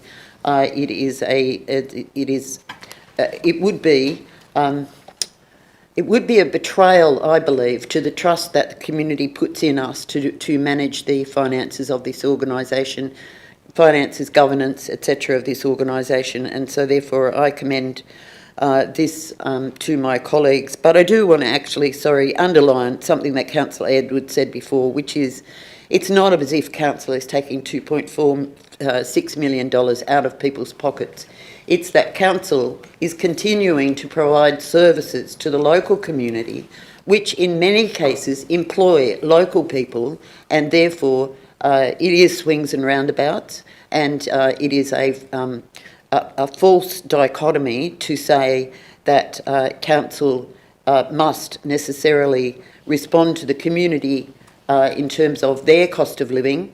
If there was some targeted work being done, like Councillor Edwards suggested before about the ferries, I would certainly think about it. But as a general rule, across the whole of the council area, it is also our responsibility to look after the organisation, and I commend this to my colleagues. Thank you. Thank you, Councillor Interman. With that, I'll put it to the vote. Those in favour? Councillor Griffiths, Lipovac, Shepherd, Edwards and Interman. Those against? Myself, Councillor Roberts, Maltman and Slade. The motion has been carried. Thank you, councillors. We'll move on now to item number 10.05. I have a motion to move with a slight amendment to what's before us in point 4, and I'm not going to read it all out because it is quite lengthy. Just an addition, adopt the 2023-24 operational plan as attached, and including, thank you, the adopted budget allocation of $200,000 to undertake detailed design of drainage for the Tuffens Lane sporting precinct, as was decided earlier on. Can I have someone second that? Councillor Roberts, thank you. So, the operational plan, which is a positive story. This is where the rubber meets the road. This is where we are delivering for our community on the expectations that they have for their council. You know, there is going to be some borrowings attached to this if this is resolved successfully with stormwater and flood mitigation, and after the wet weather and La Nina weather pattern we've had. These are very important upgrades. Footpaths and signalisation upgrades are so important. Road resealing, number one issue for our community is the improvement of our road network and bridge upgrades and the canal replenishment that has been lagging, and also the most important bit of infrastructure that we're delivering at the moment, the Ocean Drive duplication valued at $111 million. So we also have received councillors earlier today, and through no fault of mine, and I believe that Pat Conahan, the member for Cowper, didn't realise we were starting the council at 3 o'clock. The meeting provided us with a statement. We all got a copy of that. And in fact, Michael, I might table that as well, if I may. Thank you. In relation to item 7, in response to the submission received from the Port Macquarie Tidal Pool Committee to confirm in principle support, council support for the tidal pool in order to be able to assist the Port Macquarie Tidal Pool Committee with the tidal pool project, noting that this support doesn't specifically commit council to the committee's proposed native tidal strategy, nor the future management or operation of a tidal pool. So again, an expectation of community that's been, heard loud and clear with, I believe, about 18,000 signatures, and it's good to see you here, Catherine, one of the tidal pool founders, and congratulations on the work that you've done there. So they're the points. I'm very supportive of our operational plan, and hand it over to councillors to have further discussion. Thank you, Councillor Roberts. Thank you, Madam Mayor. Very happy to support this one in particular. Obviously, this is a culmination of a lot of work over many months, and particularly thanks to the staff for putting together such a comprehensive plan. Wholeheartedly supportive of our, again, substantial support for projects when it comes to the core services, in my view, of council, and that's roads, footpaths, parks, gardens, water and sewer. And I note that this particular operational plan and budget does deal with a lot of those. Ocean Drive, it's a huge credit to you in particular, Madam Mayor, for continuing to push this. This item in particular had been on the books from what I remember back in 2010 or even earlier, and it's so good to see that that's under full construction right at the moment, and we're nearing completion. I agree with the funding for that in particular. I know there was a gap. We had to bridge that. Loans are a substantial cost over a period of time, but I think lay that up against not doing anything and not delivering, the costs of projects keep going up and up and up. So I'm really supportive of making sure that we continue to deliver substantially when it comes to infrastructure, which is, again, core service of business for council. But in relation to item number 7, I also want to say thank you to the people associated with the Tidal Pool Committee, the many thousands of people who supported this project through a petition and continue to support the project. I think it's a fantastic community initiative, and we shouldn't be making decisions in the chamber whether it should or shouldn't go ahead. If it's a community-driven project that's externally funded or potentially to be externally funded, I don't believe that we should be getting in the way. If anything, we should provide absolutely in principle support for it. Thank you, Madam Mayor. Thank you, Councillor Roberts. Any other discussion, councillors? Thank you. I somewhat reluctantly speak against this, and I'll move an amendment after, because my concern is specifically about that clause 7, personally, and I understand other councillors might have other views, and we, as you noted, the letter came in relatively late. So my not wanting to support the clause 7 in particular shouldn't be taken as a slight against those who've been working hard to pursue the tidal pool, but perhaps the conversation that we've had in chambers so far can provide a bit of insight as to where my concerns lie. We, noting our concerns regarding financial sustainability and noting our current sporting infrastructure priorities, I'm concerned that putting in this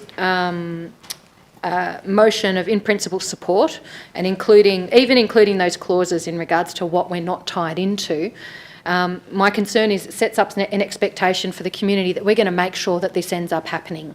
And ultimately, based on what's happened historically, I think we can be relatively sure that operation and costs and all that sort of thing are going to end up landing with us.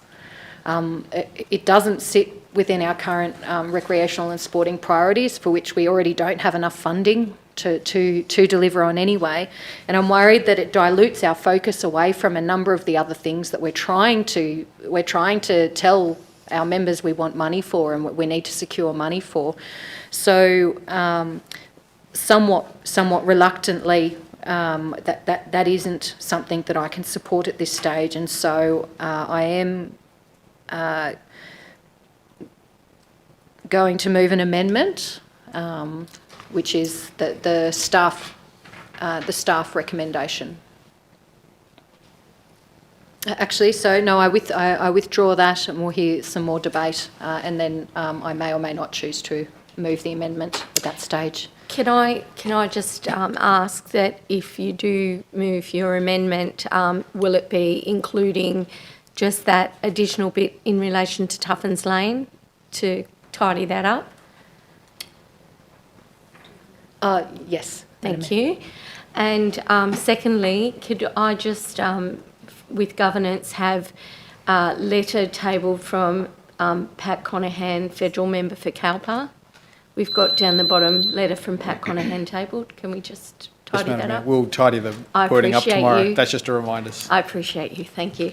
All right. Do we have further discussion on this? Thank you. Councillor Shepherd, if you want to take the microphone off. Sorry. Councillor Edwards. Yes, thank you, Madam Mayor. I actually have a couple of questions first, and I'm not sure if any staff have had an opportunity to read this letter, because we only just received it as we sat down at the start of the meeting today. But so I'll read the part of the question through you, Madam Mayor, to staff. Are you aware of any other examples throughout New South Wales where the federal government provides ongoing financial support to the management of a tidal pool? Through you, Madam CEO, I'm not aware. I haven't done any research in that space, so no, I couldn't say that I am aware. Supplementary, Madam Mayor. In the wording that we've received in this letter here today from the federal member, he states that should the project proceed through planning and environmental approvals, that ongoing funding could be sought through federal or state governments. In your view, from staff, in your view, does that provide a level of security, or does it pose a risk to council financially? Through you, Madam CEO, it would be a future risk that council would have to consider. Essentially, no government funding is guaranteed unless there is a funding deed that has been signed with the government. So there's always a risk in relying on grant funding until we actually have the funding. Thank you. Any other discussion? Councillor Inchman. Thanks, Madam Mayor. Yes, I'm going to vote against this, and again, I'm looking at, so I'm going to vote against it's clause 7 that I have the objection to, not the matter about Tuffens Lane or any, I can't say nothing else. May I start with a question, please, so I can clarify and say that?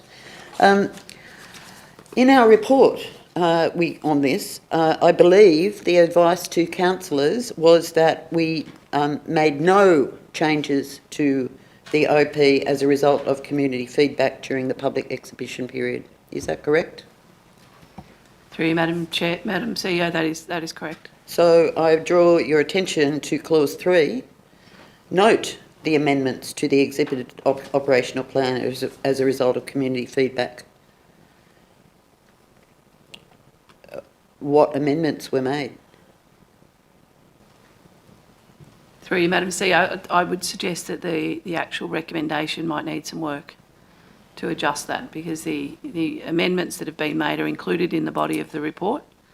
But other than that, there are no other changes that resulted directly from requests. Indirectly? Yes, indirectly. That's okay. So we'll take that as indirectly, and again. So supplementary question, Madam Mayor. Previous councils have worked quite hard to make sure that there was room in the operational plan for amendments to be made during public exhibition. It is very disappointing that this year there were none, no suggestions taken on board. Could I ask the CEO that we please consider this matter and ensure that we have a meaningful process whereby people can make submissions to the OP and they can feel that their comments are going to be taken on board? Through you, Madam Mayor, I'll take that under consideration. Thank you. So, that being the case, thank you, Madam Mayor, I'll now speak to this. So I am against clause 7. I'm against clause 7 because this matter has come peripherally to council on various occasions, but we've never actually considered it in detail. It's not been provided to council laws in general to consider this in detail. So therefore, when I look at the letter from Pat Conahan, bearing in mind that the land that this is on is not actually council land, it's Crown land, he says here, regarding the council's position that it does not specifically commit to the future management or operation of the tidal pool. That seems bizarre, first. I note our discussions and that I am of the view, as was read out before, that ongoing funding could be sought through the state and federal government, noting that this will take time, and I will undertake to engage with the current government along with New South Wales to seek to alleviate council's concerns. I can't make a decision based on this. This is committing us to something. I understand it's only in principle, but like was already said, this will come back and we will be told that we gave support to this, and so therefore we have a responsibility. I cannot do that in all good conscience, bearing in mind we have not looked at any detail regarding this. Thanks, Madam Mayor. Thank you, Councillor Interim. Councillor Shepherd. If I'd like to move an amendment, please. Thank you. So the staff recommendation can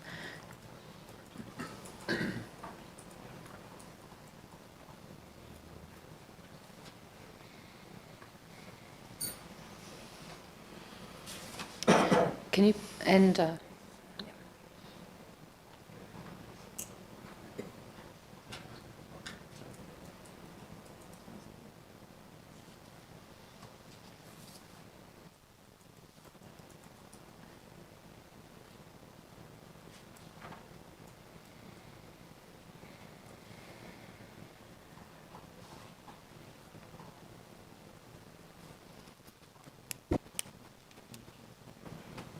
Just doing some cutting and pasting, everybody. Just bear with us.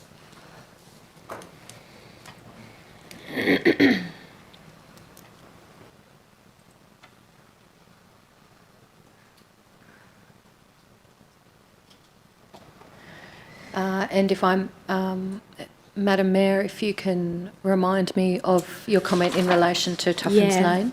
Thank you. It was just item 4.4 rather, and it just said adopt the blah blah operational plan as attached and including. Yeah. Okay. Yep. Don't want to move that. Thank you. That's okay. And if I may ask, we go to point 3. And I'm going to suggest the words that we, so keep these words. Note the amendments to the exhibited operational plan following the public exhibition period.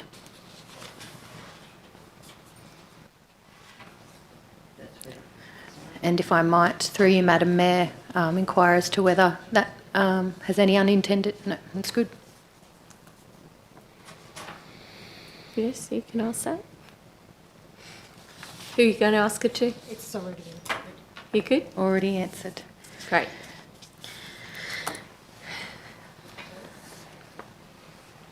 So I'll reserve right to speak to this if that's okay. Or do you have a seconder? I'll just get a seconder. Thank you, Councillor Edwards. And if I might reserve right to speak to this, I believe there's questions. Yeah. Or... Okay. Councillor Edwards. Thank you, Madam Mayor. Councillor Shepherd, just your microphone. Thank you.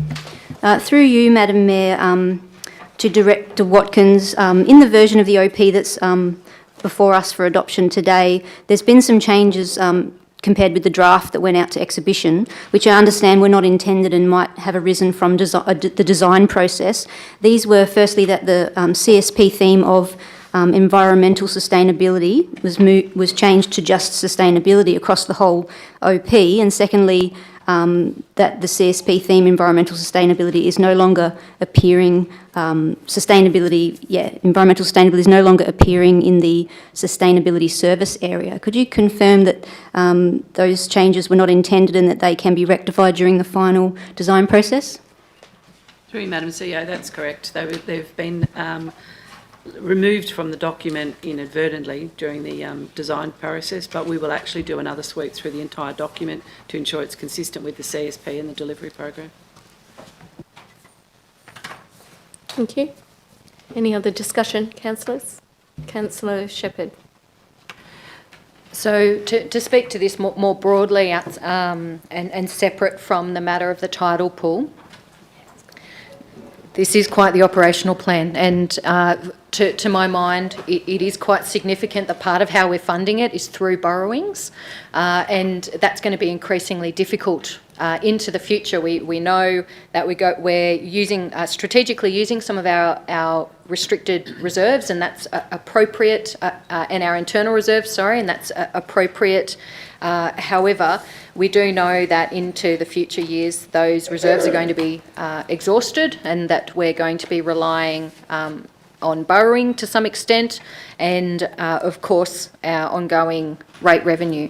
So I'm very happy to commend the staff recommendation with slight amendments to my colleagues, and commend us to keep our eyes on the prize, the long term, the future, that we can keep on delivering those core services for our community. Thank you. Councillor Shepherd. Thank you, Madam Mayor. So I'm speaking in support of this, of course, and thank you very much for bringing this amendment, Councillor Shepherd, because for me it clears up a few different things. I think the tidal pool, wow, that's a big thing, and this is, way too fast to have it suddenly come on our desks, to be decided today. This letter just arrived today, and we've had no chance to interrogate that. But I will say that the significant change for me there as well in point 3 is acknowledging that, from the community feedback, that we received nothing actually materially changed in this OP. And,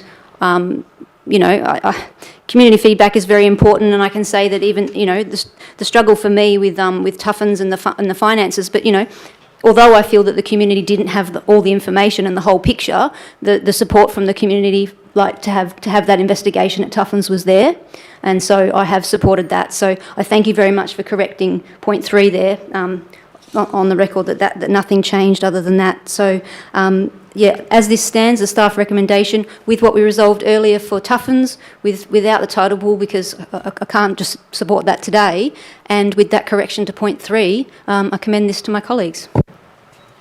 Thank you. Any other discussion? All right, we'll put the amendment to the vote then. All those in favour? We have Councillor Griffiths, Councillor Lipovac, Councillor Shepherd, Councillor Edwards and Councillor Interman. Thank you. Those against? Myself, Councillor Roberts, Councillor Maltman and Councillor Slade. So the amendment is now the motion.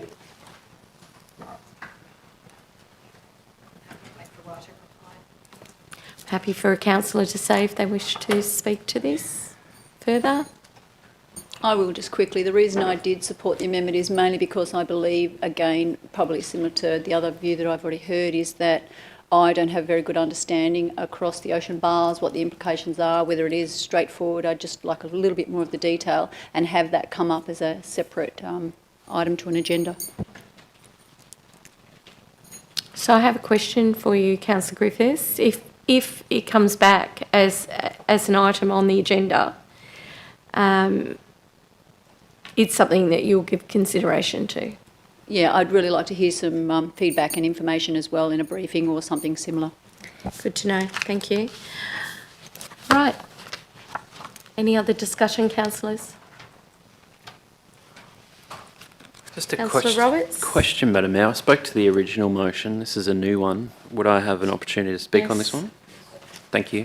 I'm inclined to support it because there's no negative in there against the tidal pool. I expect that the way that we're viewing this is that item's just been pulled out. I wholeheartedly support having a deeper look at the tidal pool because I think it's absolutely a fantastic project, and there's a lot of people that would love to see it come to fruition. I do understand the running costs, etc. But if there's a way that we can work with all levels of government to make this a possibility for our community, I think we absolutely do the work on that.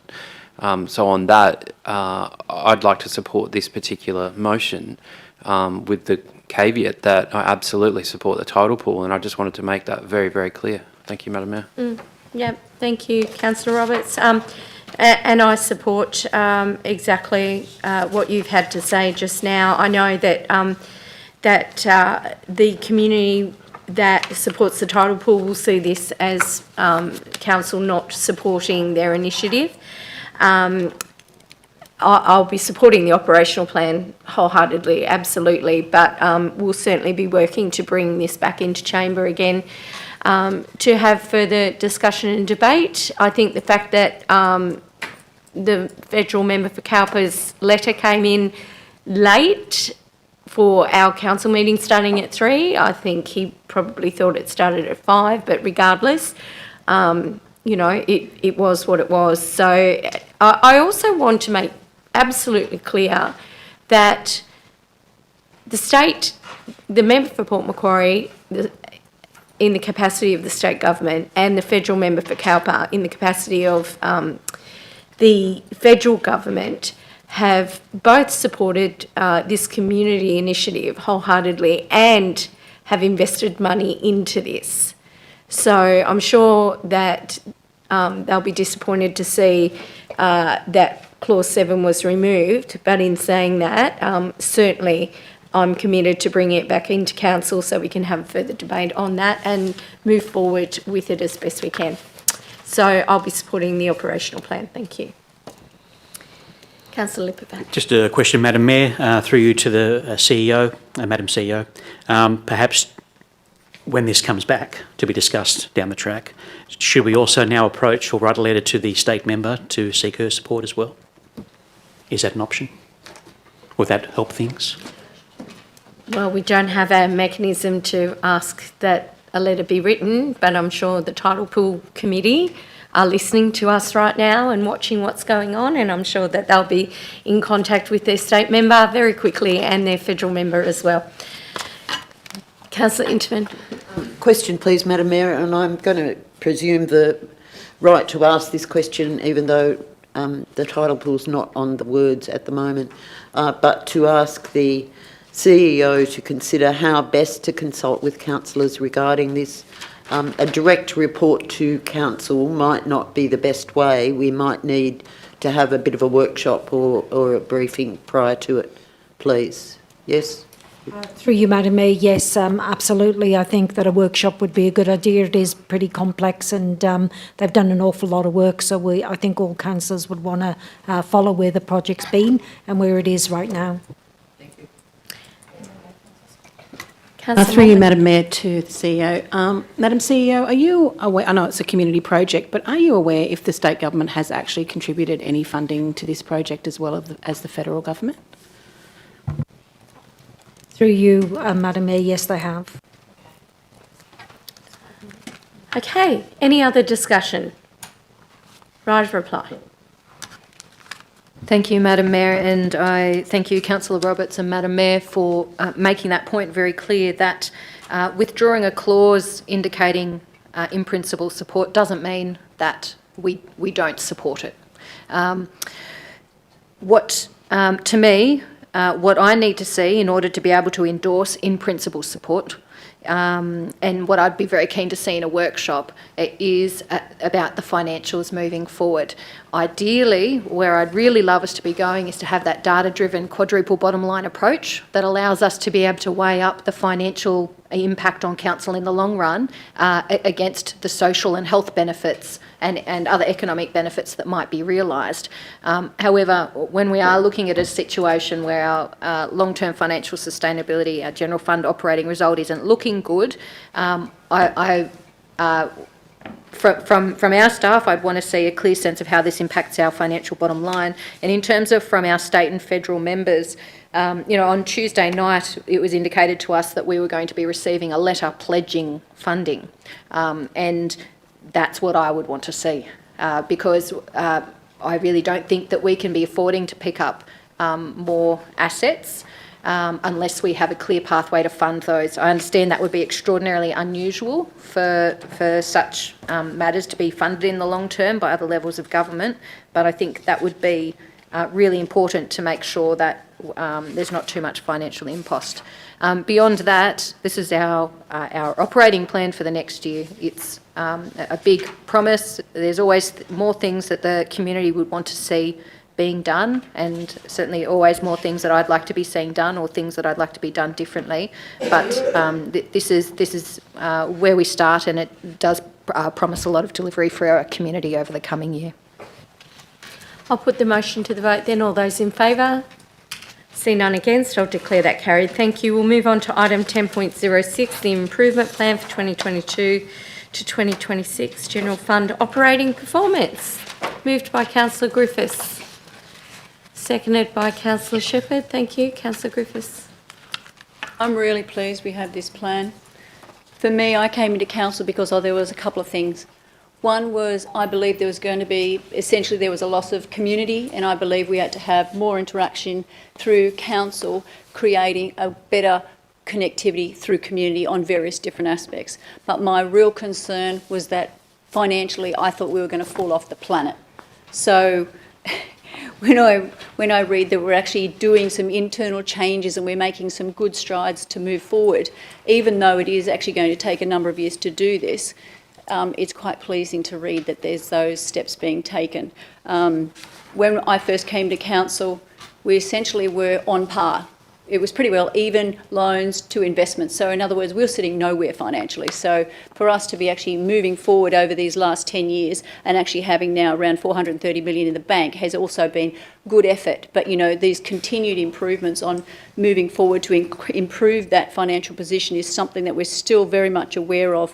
And I will just say too, because I happen to have the sheet in front of me, our forward works program for sewer and water is 454 million on its own.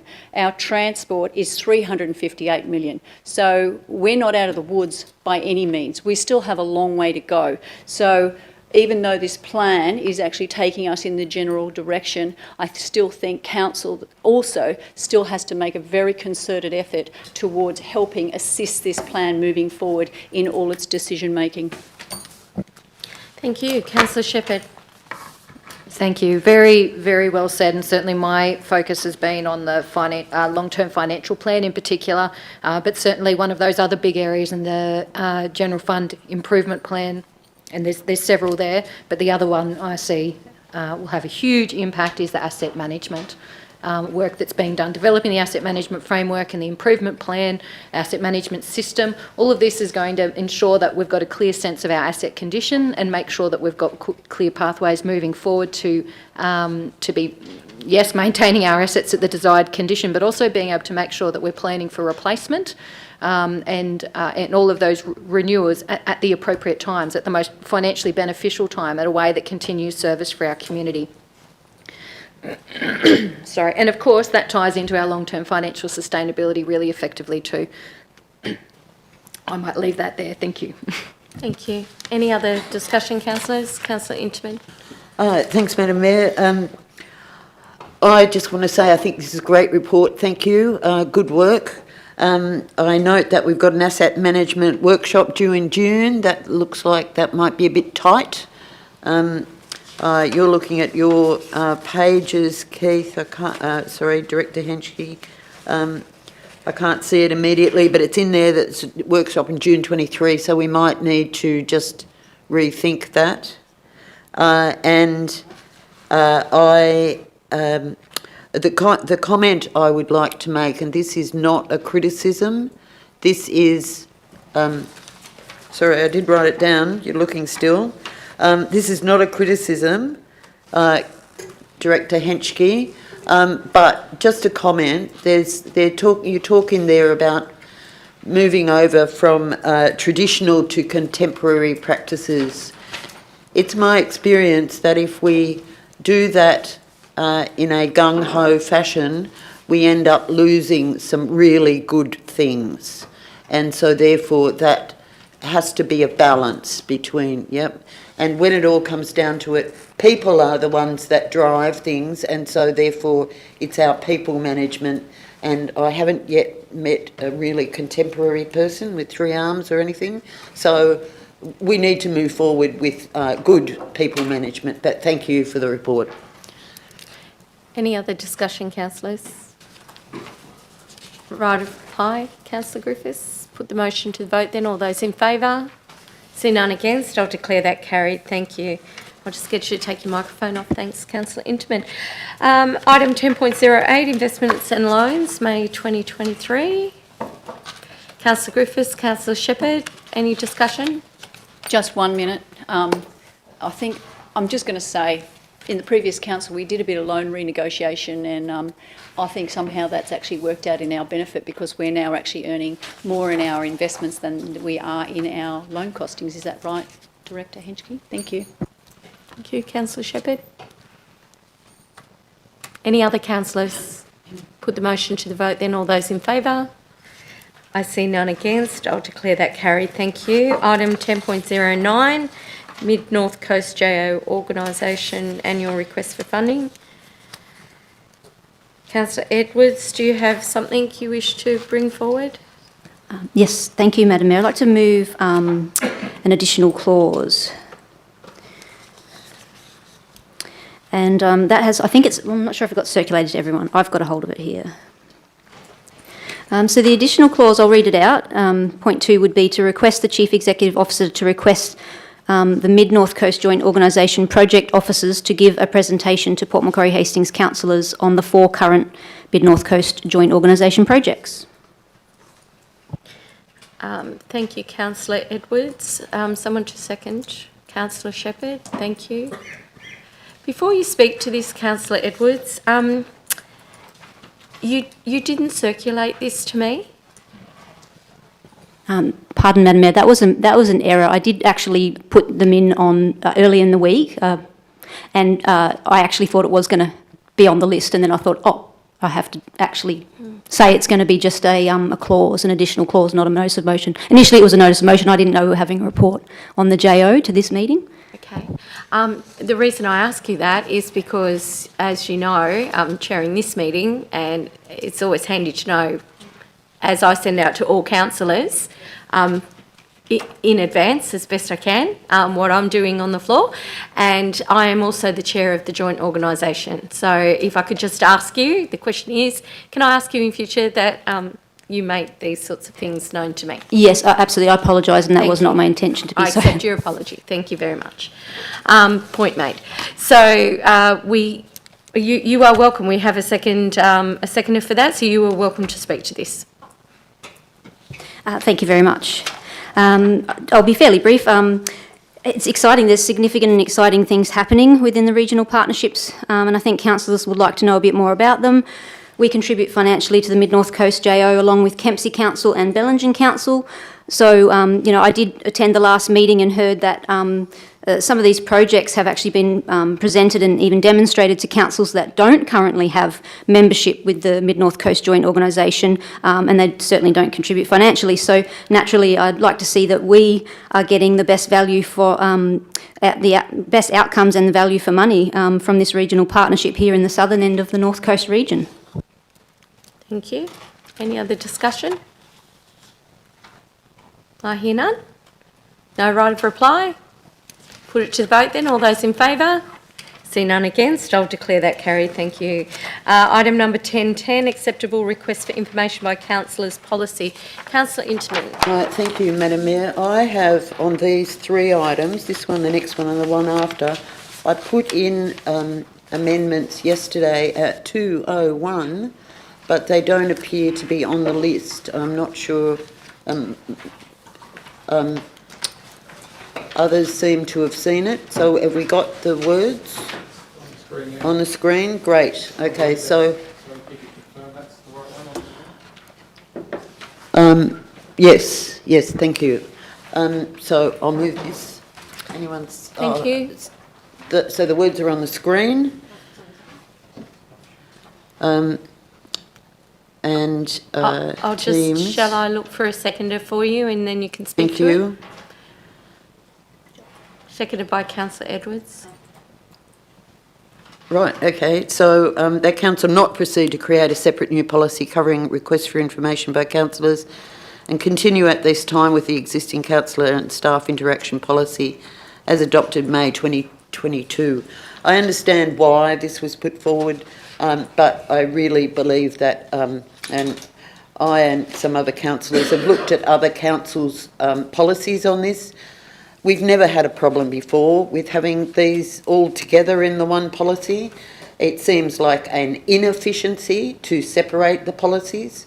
We've then got 2 policies to look after, and it's quite comfortably sits in there. The matters for the next item quite comfortably sit in the within the whole policy. So thank you. I commend this to colleagues, please. Thank you. Just your microphone, Councillor Intiman. I would just echo similar sentiment. Just your microphone, Councillor Intiman. Thank you. Thank you. Councillor Griffiths. I can see that. You're very busy today. I'm just going to speak to it. Thank you. I've never read these policies. Maybe I had to at some point in time, but I've never gone to it to have to actually ask the question or understand when I need to interact and when I don't, or when I need information. And I guess if I need correcting, I'll be corrected. So I don't have an opinion. I'm actually not going to support this motion, and I'm going to move an amendment, which is the staff recommendation. Thank you. Thank you. Seconded by Councillor Roberts.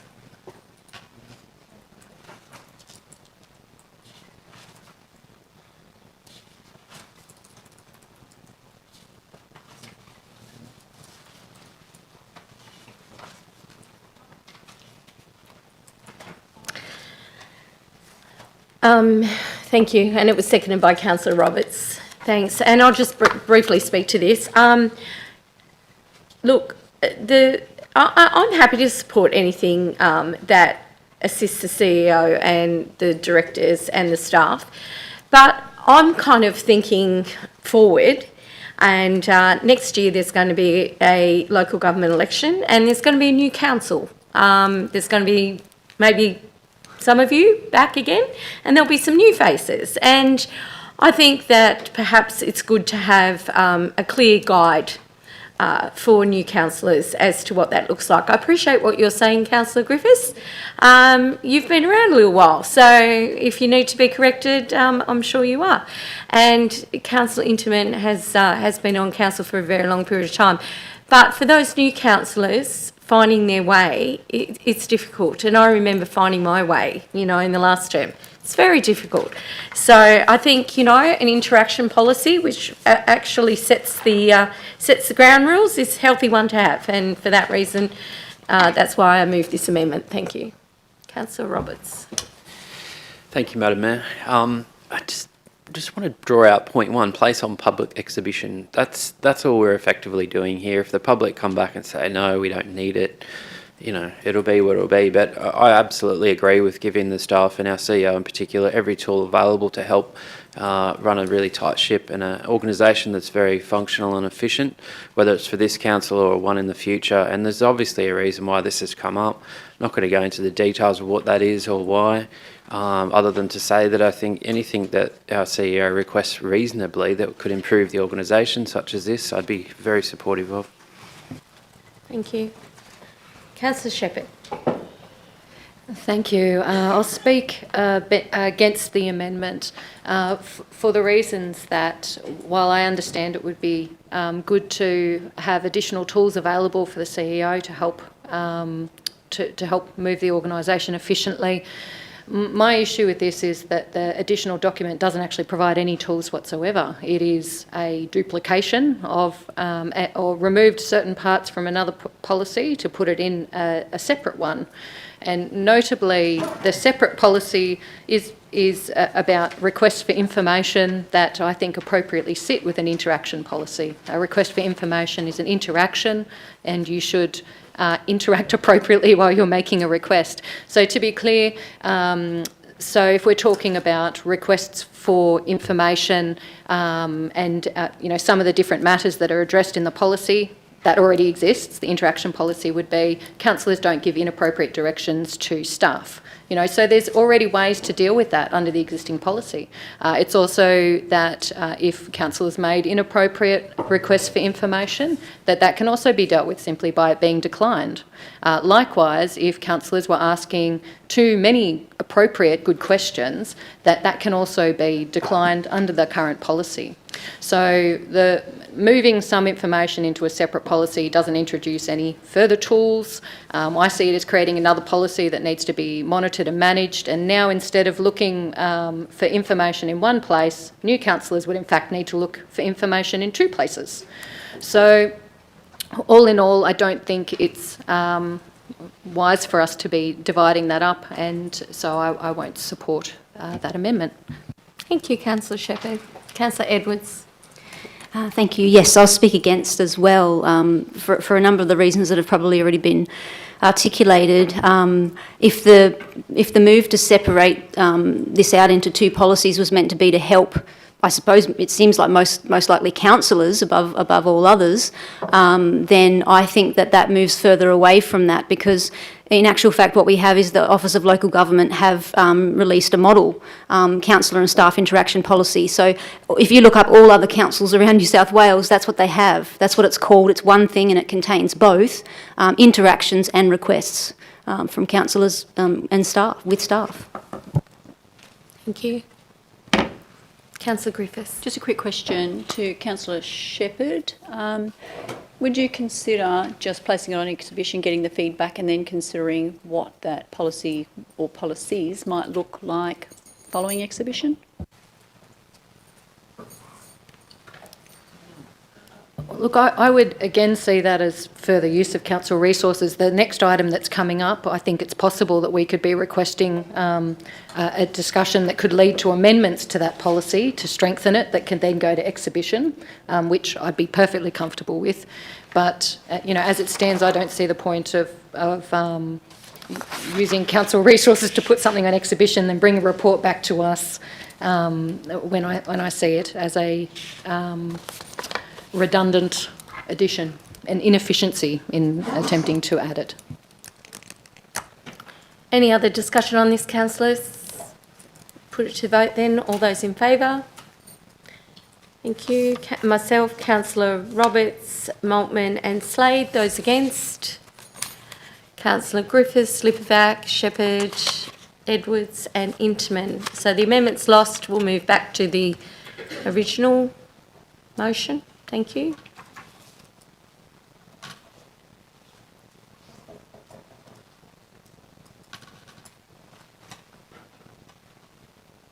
Sorry, I'm just having a look at...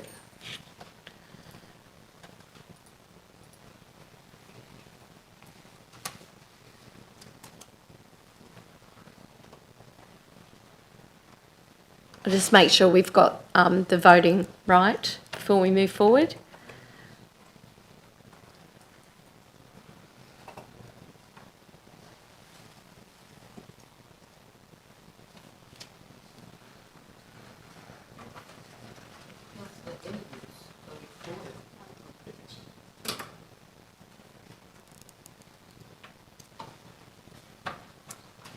Yeah, great. Thank you. So we'll move back to the original. Any other discussion on this, councillors?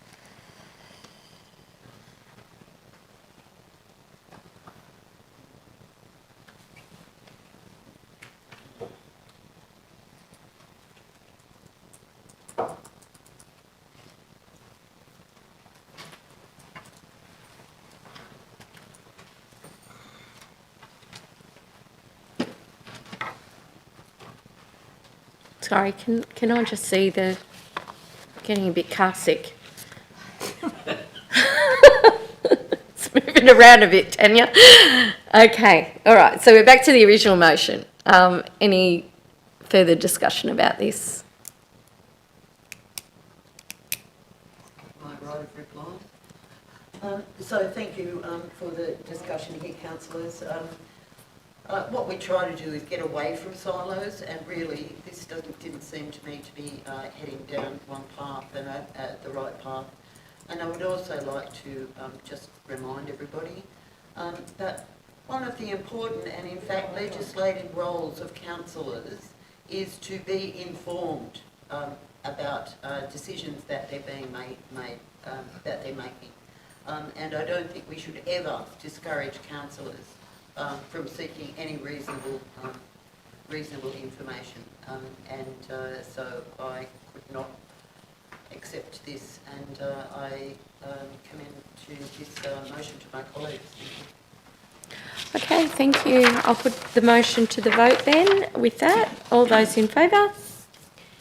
Councillor Griffiths, Lipovac, Shepherd, Edwards and Intamin. Those against? Myself, Councillor Roberts, Councillor Maltman and Councillor Slade.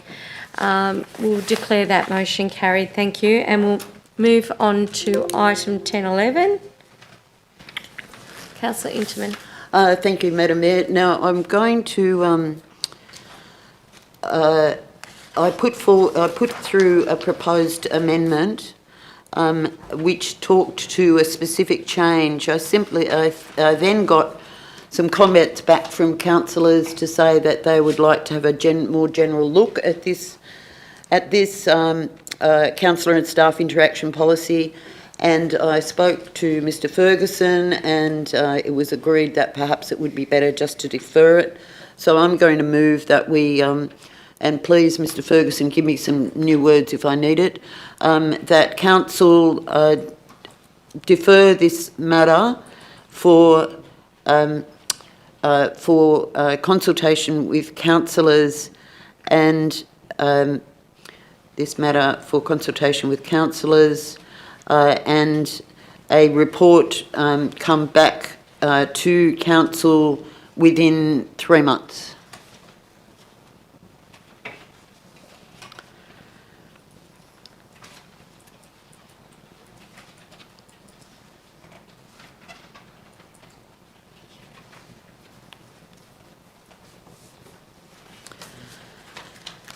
Madam Mayor, through you to the CEO, do you have a problem with that wording? Through you, Madam Mayor, no. Thank you. Do I have a seconder? Councillor Edwards.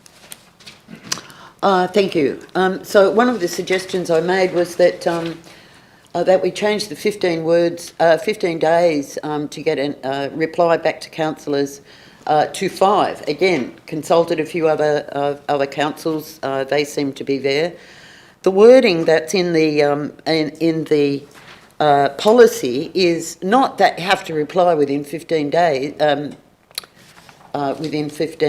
But that, or an explanation be given as to why the answer could not be given at that time.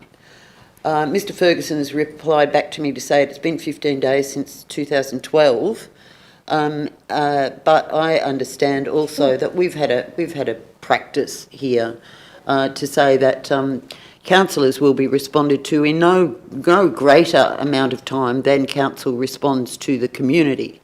And so I think we need to re-look at this. It is not that you have to get a reply back within 5 days. It is that you get a reply, it's an acknowledgement that it's come, and an explanation if it's going to be longer than that. That could certainly be one of the things that we talked about.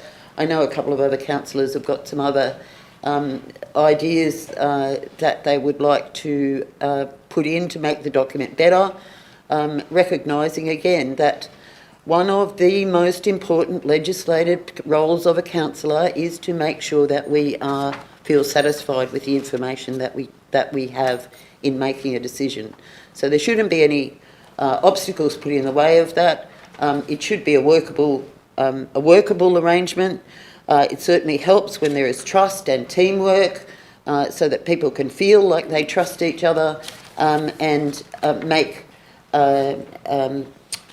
have conversations when it's necessary. Some conversations around the table we seem to have lost a lot since COVID, and we're losing that collegiate approach. So I would like to defer this so that we can so that councillors, particularly new councillors, can have a look at this and see what improvements they might like to make. Thank you. Thank you, Councillor Edwards. Yes, and thank you, Councillor Interman, for moving this. Yes, I would agree that I think it's really appropriate that we have an opportunity for some consultation, much like we do for the code of meeting practice before it, maybe goes out to exhibition.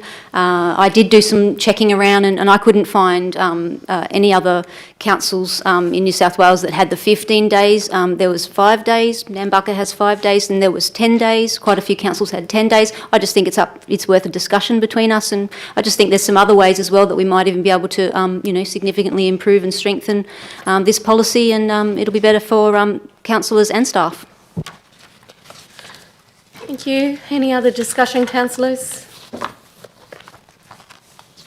No? Right of reply, Councillor Interman? Thank you. Put it to the vote then. All those in favour? See none against, I'll declare that carried. Thank you, councillors. Item 10.13. This is the last time I'm going to do this in this meeting. I'm standing for the investment. I don't mind you standing, Thank you. but what I do mind, councillor Inderman, is when you interrupt me. Thank you, Madam Mayor. Just finishing my sentence. Notice of the policy review, 10.13, volunteer policy, Yes. post-exhibition. Go for it. So my proposed amendment is there, thank you. So it's the staff recommendation with a small change to, I'll just read it out. Number 1, note that there are no changes are recommended to the policy as a result of the review. 2, note that given no changes are recommended, the policy will not be placed on public exhibition. 3, re-adopt the current investment policy for the ensuing period, full stop. And 4, request the Chief Executive Officer to bring back a report and recommendations on this matter within 6 months, once the new risk appetite statement has been adopted and consideration's been given to any matters arising that are relevant to the investment policy. Thank you, councillor Inderman. Do I have a seconder? Seconded by councillor Shepherd. Thank you, if you'd like to speak to it. Thanks, Madam Mayor. So I did make inquiries and it does appear that the investment policy is normally reviewed on a cycle, but as we are going in the process of this risk appetite statement, and obviously our investment of funds is a significant matter to be considered, it seems very appropriate that we come back again, good amount of time, 6 months being given there to see how the new risk appetite statement affects this. And I did check with Director Henschke, and I believe I interpreted him to say this is okay. Thank you. Excellent. Thank you, councillor Inderman. Councillor Shepherd. Thank you, Madam Mayor. So certainly I'm comfortable with us adopting this at this stage, noting that it will be reviewed earlier than might usually occur. One of the reasons that I'm comfortable with this, despite there being I consider a very different movement or momentum in other areas towards divestment from fossil fuels in particular. One of the reasons that I'm still comfortable with this policy is that as it stands in the current climate, actually we're moving towards less fossil fuel exposure anyway. And so I've foreshadowed this previously, noting that once the interventions from the pandemic period, the government interventions from the pandemic period are no longer in place, that change is bearing itself out, and we're seeing that we're getting better rates from more ethical companies more generally, and that typically involves companies that are less fossil fuel exposed as well. So you will have seen in our investment policy over the last few months that our exposure to fossil fuels has decreased, and I believe will continue to do so as the government intervention from the pandemic, the effects of that ceasing continues to bear itself out. Thank you, councillor Griffiths. I just want to propose a foreshadow, if I could, as in an amendment, because it's still a motion. Yes. That basically on point 4, request the Chief Executive Officer, where are we, provide a briefing, and then start again from once the new risk appetite statement, etc. Did you want to ask if councillor Inderman and Shepherd want to take that in? Yeah, sure.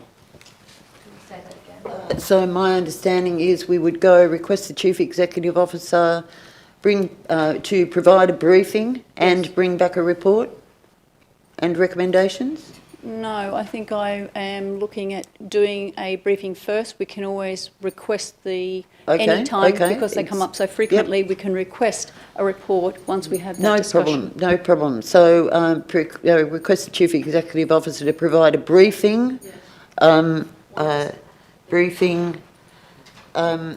within 6 months, or you take the time out once the new risk appetite statement has been adopted and consideration has been given, etc., etc.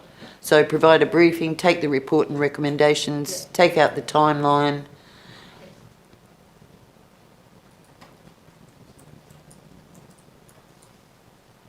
On this matter within 6 months. Thanks, Tanya. Question, please, Madam Mayor. Yes. So the suggestion's been to take out the timing, but we're leaving it there for the second. I would like to have the timing in there because of our renewed push to make sure that we've got KPIs on our motions, and that will ensure that it comes through. Can I just make one more suggestion? So where it says, where are we up to? To provide a briefing on it's within, you've left within 6 months. I was going to say, once the new risk appetite statement has been completed, so that the briefing is complete, I would have said within 2 months. I'm not sure. Perhaps, Madam Mayor, we could ask the CEO. I don't think that the risk appetite statement would necessarily be in place and considered in terms of its ramifications within 2 months. Through you, No. Madam Mayor, we would need more time. So I again, question, Madam Mayor, to the CEO. Madam CEO, I would be inclined to, I like to have the timing in there, like a within time, but I would hope that we can rely on you and the staff to make sure that we're informed in a timely fashion, so that we've got an end time on there, but I would hope that you would be able to come forward with in as soon as it's ready for us to consider. Through you, Madam Mayor, I've just consulted with Director Watkins and we're saying October. By the end of October we could potentially... So we could do a briefing by the end of October? Fine, okay. Briefing on this matter by no later than October 2023.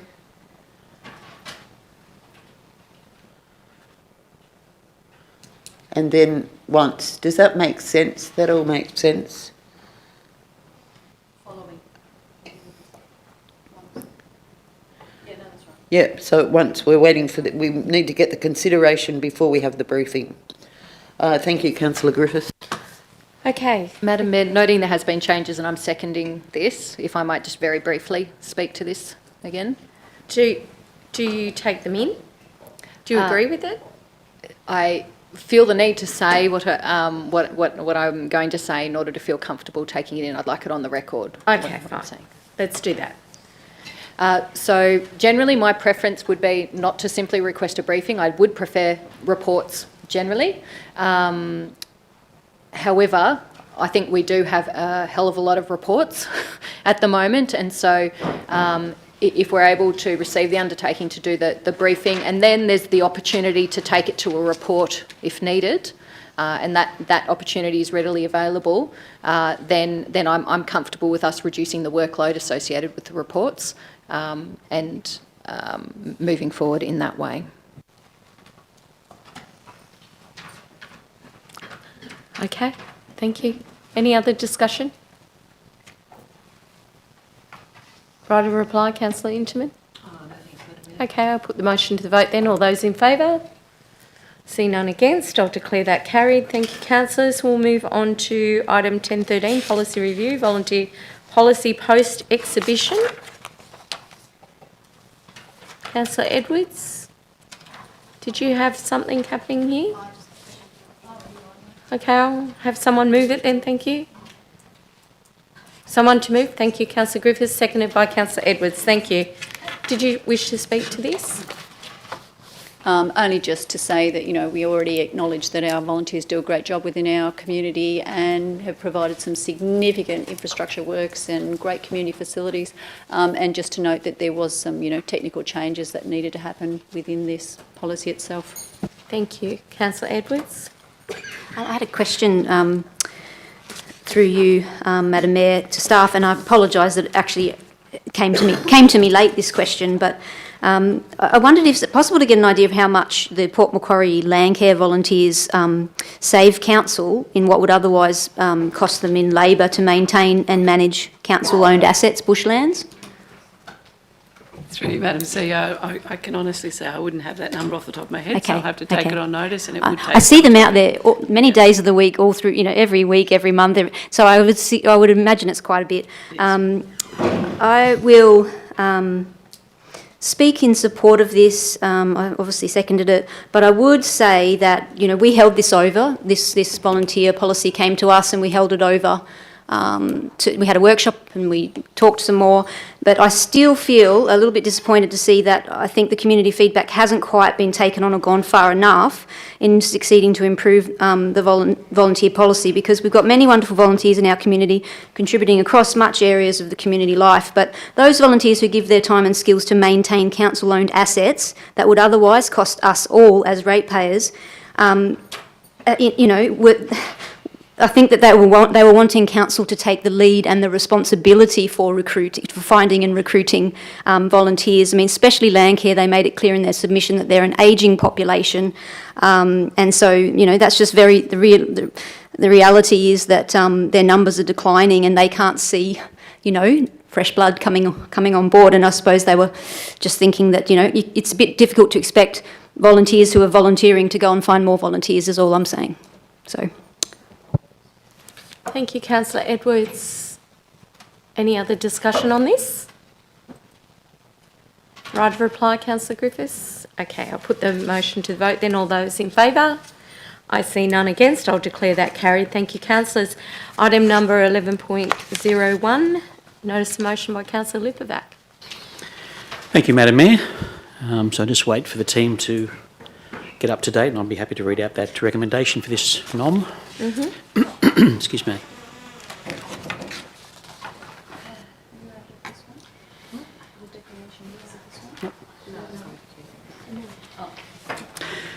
So this item 1101 is that Council 1 requests the Chief Executive Officer to undertake a review into the need for safety fencing between the Wayne Richards mountain bike track and the adjoining football cricket fields to prevent different sized balls from entering the bike track and causing a risk to the track users. The review should also give consideration to the type of fencing if required and the appropriate height and length. And point 2 being receive a report at the August 2023 Council meeting on the outcome of this review, including costings and funding requirements. Thank you, Councillor Lipovac. Do we have someone to second that? Councillor Mortman, thank you.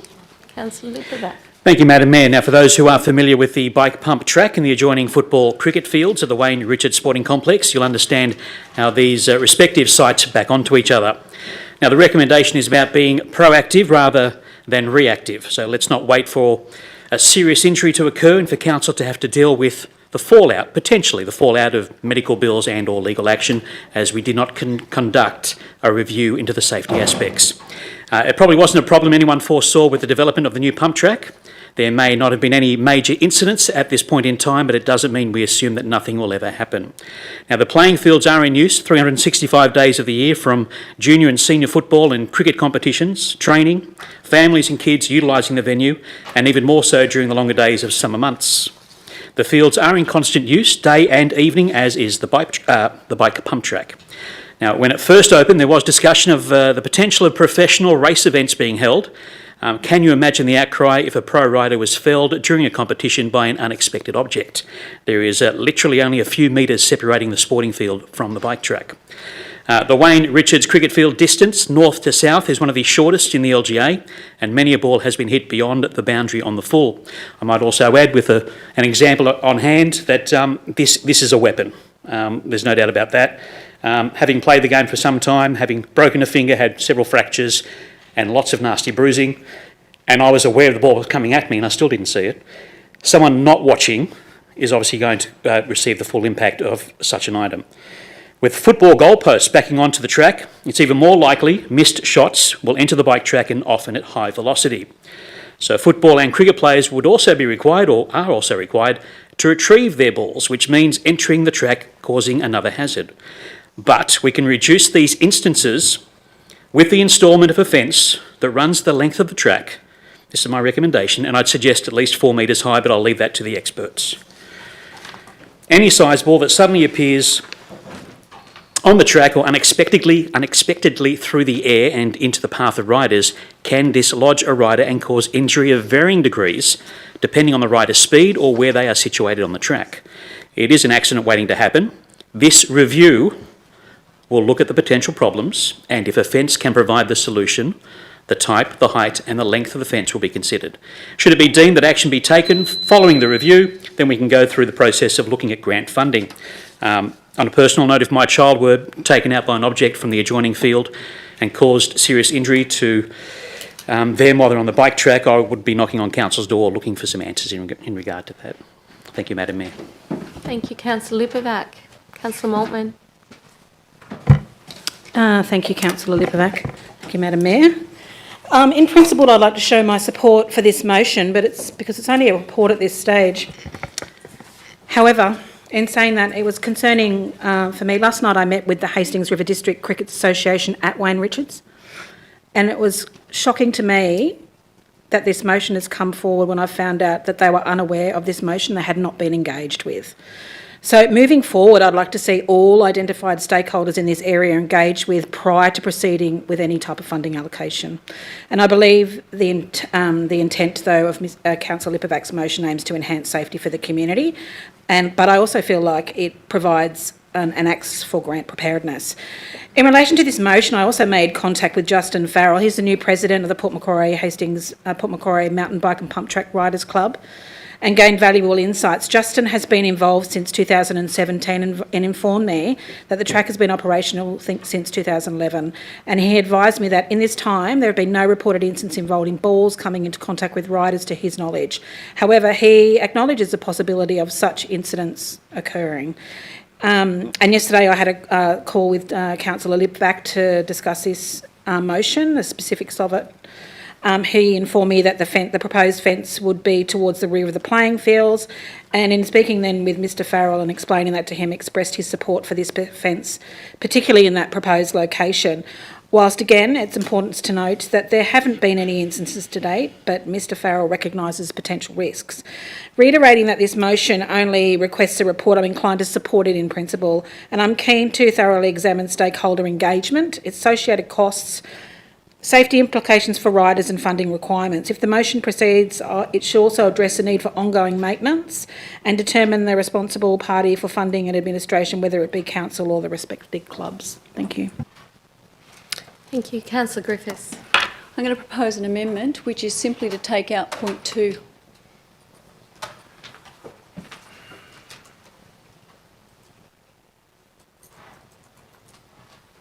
Can I see point 2 again?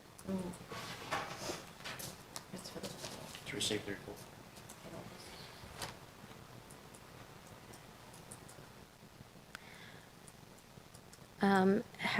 Question to you, Councillor Griffiths, how will we know?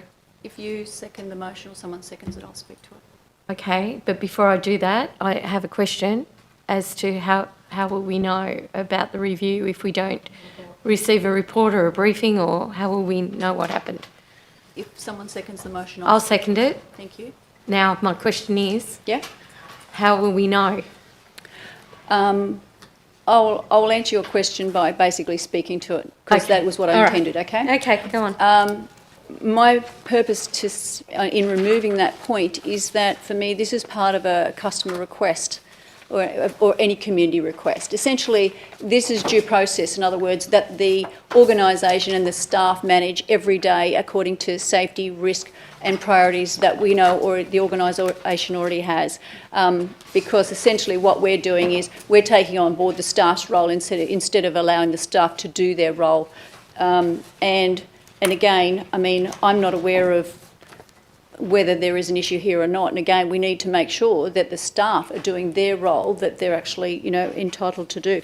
Otherwise, essentially what we're doing, we're encouraging more and more community members to just bring it into council, and then council starts deciding winners and losers on who should have and who should not have. I think we need to make sure this goes through appropriate processes, and by taking this and allowing it go back through the staff process, then we just allow that to go through the usual process or channels. Okay, thank you. Any other councillors wish to speak to this? Question, Madam Mayor. I'm just wondering, similarly, the question that came up just before, how will we know? It's come to council as a notice of motion, so possibly it needs to be tied up with a report.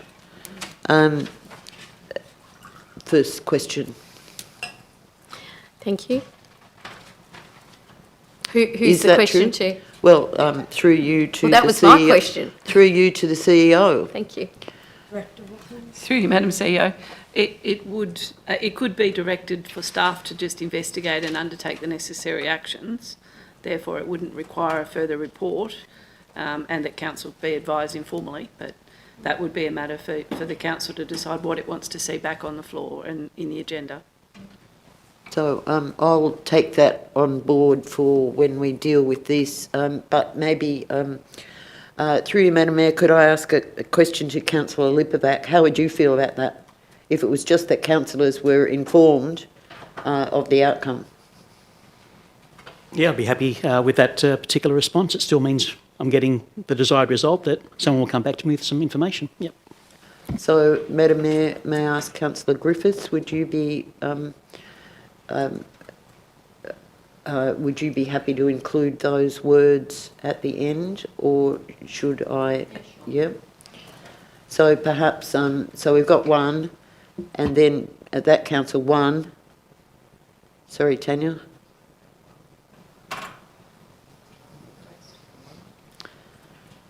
And two, that council requests the chief. Oh, sorry. That council one requests the chief executive officer to. Sorry, and then we go to the numbering. That council requests the chief executive officer to. Yeah, we want that. Yep, great. One. Fantastic. Undertake, and two, advise councillors of the outcome. Yep. Thank you. Okay. Yep. I'm happy for that to happen as a seconder. Question, Madam Mayor. Councillor Lipovac, would you want to take that amendment in, or would you prefer to wait to see the result of the amendment vote? No, I'll be happy to take that in, thank you. Okay. So, Councillor Lipovac, and who seconded that? I just need to see. Councillor Maltman. Great, thank you. Councillor Maltman. Thank you. So with that, may I speak to this, Madam Mayor? Yes, you can. So I felt very uncomfortable with the idea of this coming back as a report. And would have found that very difficult to support. And to be honest, more generally, I'd really like that these sorts of matters where we help educate community members as to how they can raise these in different forums as well. But I think this was a very good consensus building suggestion, and I'm happy to support it. And I'm glad that it was taken in. Thank you. Any other discussion on this? Just quickly, and again, one of the reasons that the staff are basically given their due process, essentially, is then what happens is from that we actually still, again, have a certain amount of accountability across what we do, but the appropriate, again, avenue, if community groups are looking for funding to do the work that they perceive to be an issue or whatever else, that's where we have our grant funding opportunity. And again, what that does, it gives us good visibility across the money that is going out to the community for those projects that, warrant works being done or whatever activity it is. But again, what it does too, it still goes then through a review process for those that are deemed to be of a higher order. So I just have a question to you, Madam CEO, and you'll probably refer it to Melissa or Keith. It's a review into the need for safety fencing. So, and we're asking for consideration of the type of fencing with the appropriate height and length. We've just resolved our operational plan. So where is this coming from? So you're going to advise us of the outcome of the review. So given that there's been no complaints, and I do have another question as to where this where this has come from, but where is the funding going to come from for this? I don't have a problem with it, I just want to know. Through you, Madam CEO, at this point in time, there is no funding. This is to undertake as part of our normal, what we would do for any community member. If a community member raised a concern, we would investigate the need or otherwise and provide a response. So there is no funding. Okay. There is proposed to be no funding, and there is not in this motion, no actual fence. Okay. So I guess my question to you, Councillor Lipovac, can you just help me understand why this didn't come through as a customer request and how it's ended up here? What's the background? What's the history behind this? Yes, so I had a football coach contact me directly in relation to his concerns that his boys were going to hurt someone on the bike pump track. And so I've just followed up from that respect. I know there are different ways to put forward recommendations. It can be done this way, or we can do it the regular way, I suppose, going through the asking him to put forward his concerns and then that to be dealt with council staff. But yeah. Okay, thank you. Look, we want to keep our community safe. I'm happy to, this is a review, to have a look at what's going on there. Happy to support it for that reason, and maybe, look at customer request management forms in the future. But anyway, happy to support it, Councillor Lipovac. Councillor Interman. Thanks, Madam Mayor. Firstly, can I just clarify something? We've got Councillor Maltman down as disclosing an interest on this item. I presume that's an error. Sorry? Non-pecuniary, thank you. Just to make a couple of comments following on from what was just said. Indeed, councillors have several opportunities to bring things forward. They could approach staff directly, and I have always found council staff to be very responsive about matters of importance. We can assist the community member to understand how to make a request to council, and obviously, here it's come before council as a report, which is not, as a NOM, which is not necessarily the most efficient way to go about it. But I understand that there are times when you haven't been heard by the staff, and so therefore it's necessary to do something more formally. I'm not suggesting that's the case in this case, but nevertheless, I think we should be helping our community to make their requests direct to council, and a part of our role as councillors can also be to help them to make that request to council if they are for any reason unable to. I support this. Thank you, Councillor Griffiths, for the suggestion change. Thank you. Councillor Edwards. Yeah, a question, Madam Mayor. Just all this debate's made me want to ask the question through you to the staff. Is anything in this wording suggesting that this investigation for this safety issue will take precedence over any other investigations of safety issues currently on the radar for council? Through you, Madam CEO, it would be part of our overall investigations and the other matters that we're investigating with customer requests. Okay. Any other discussion, councillors? Right of reply, please, Councillor Lipovac. I'll be brief. Thank you very much, Madam Mayor. I guess I have put a lot through staff in relation to NOMs I wanted to put forward over the past 18 months. Quite a number have been knocked back, and that's fair enough because I need to know my boundaries and what the legal implications are, etc., etc. And there was no negative feedback in putting this one forward. So thank you. Great. Thank you for bringing it. Okay. All those in favour? I see none against. I'll declare that carried. Thank you very much. So we'll move on to item number 11.02. Which is a notice of motion with the Dumbogan Reserve regulatory signage review. And I'll just look for a seconder first. Thank you. Seconded by Councillor Griffiths. Okay, so it is just simply that Council, one, note the representation provided to Council's February 2023 public forum from Mr Brad Plummer regarding the issues of alcohol use fireworks and free camping at Dumbogan Reserve.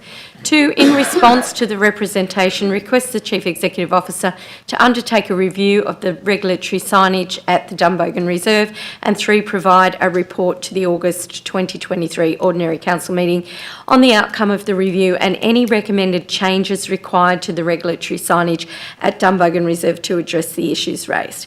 Now, I bring this on behalf of Mr Plummer and residents in that area who experience alcohol abuse as opposed to just use. So let's clarify the difference. There are the people who go into reserves and parks where alcohol can be consumed and they enjoy that responsibly.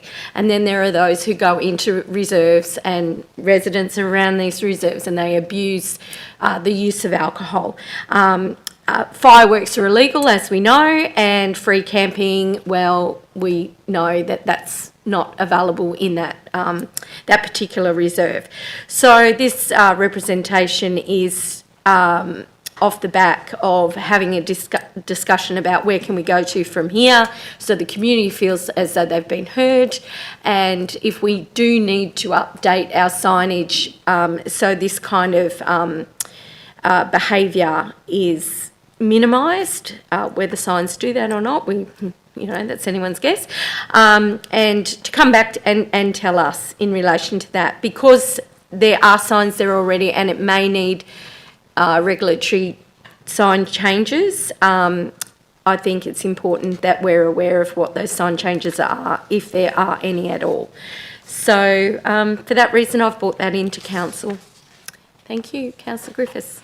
I proposed an amendment for much the same reason as the previous motion that was presented.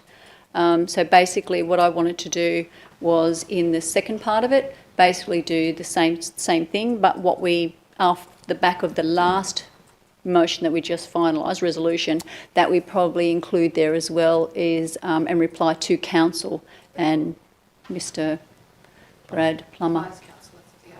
Yeah. I'm happy for that to happen too. Yep. Okay. But it is important that the resident and the community are aware. Yes, that's absolutely. Right. Yep. So, yeah, happy for, let's just take that in and not make it any harder than it needs to be. Yep.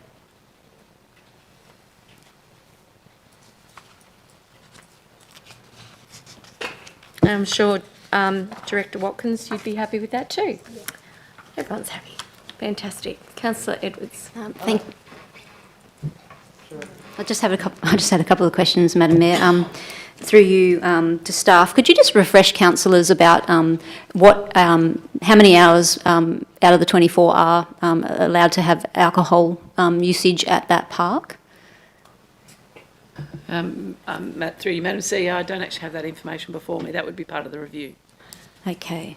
Supplementary question, Madam Mayor. Mm-hmm. I believe Mr Plummer was actually advocating for a 24-hour alcohol-free change to the reserve, and I did provide him, after his representation to council, the information on how to make that kind of application for a request. And can you just confirm, did Mr Brad Plummer take that up and make an official application to council? Through you, Madam CEO, no, he has made approaches or made further submissions through the Mayor's office. And refresh my memory, Councillor Edwards. Did you share that with other councillors? No, directly after the presentation, he sent through his presentation to us, and I found this information and just shot it back to him. That's it. Can I suggest, with matters, especially when we have representation from the public, that we circulate that with all councillors so we can all stay on the same page? Sure, absolutely, simply do it. Thank you. Yeah, obviously not. Thank you very much. Councillor Griffiths. Can we just clarify point 3, please? We haven't included Mr Brad Plummer on that. It's been omitted. So advise councillors and Mr Brad Plummer. Thank you. Good pick up. Thank you, Councillor Griffiths. Okay, any other discussion on this? Councillor Shepherd. Thank you, Madam Mayor. So I see this is very similar to the previous item, but a little bit different, because my understanding is that this has come through CRMs a number of times. And so what that tells me that council is that staff have made a decision about the prioritisation around this. And so I want to emphasise, in this meeting, I'm willing to support us undertaking reviews to get this sort of information, but I really want to emphasise that I think the important thing is that we're upskilling community members to make these representations on their own behalf. Because if they don't feel comfortable in the future going to a councillor or to the mayor or whoever, we still want them to have the skills to be able to advocate for themselves and for others. The other matter here is that I'm super pleased that we've decided not to come back with a report, and instead we're trusting to leave this with staff to proceed with it, because I think otherwise the risk is it comes to us and instantly it's pressure that we resolve to move on with action on these sorts of things. So I think it's great we've taken out the reports from these, because the risk is otherwise there's all of these other people who have submitted concerns and they're going through the usual prioritisation process and that sort of thing, but we don't see them, they're invisible, and we end up inadvertently jumping the queue on particular matters. So so first of all, super pleased we've taken out the clause around the reports. Second of all, I really want to emphasise that upskilling community members to make these representations effectively. And thirdly, just indicating I'll find it difficult to support even what's before us right now into the future, and that I really would like us to recommend and help community members to make those representations. Thank you, Councillor Shepherd. Any other discussions? One more question, Madam Mayor. The implications for if there was a 24-hour alcohol-free signage achieved there, the enforcement of that's totally for the police, or? Through Madam CEO, yes, and it would require a resolution of council. Thank you. Any other discussion? Okay, so I'll just quickly take a right of reply. The reason this has been brought in is because this issue has been around for a very long period of time, and Mr Plummer, correct me if I'm wrong, Director Watkins, has contacted council on numerous occasions about this very matter. So I guess to some extent, Councillor Shepherd, he isn't feeling heard. Whether that's a situation of staff or whether that's just his view, he's not feeling heard.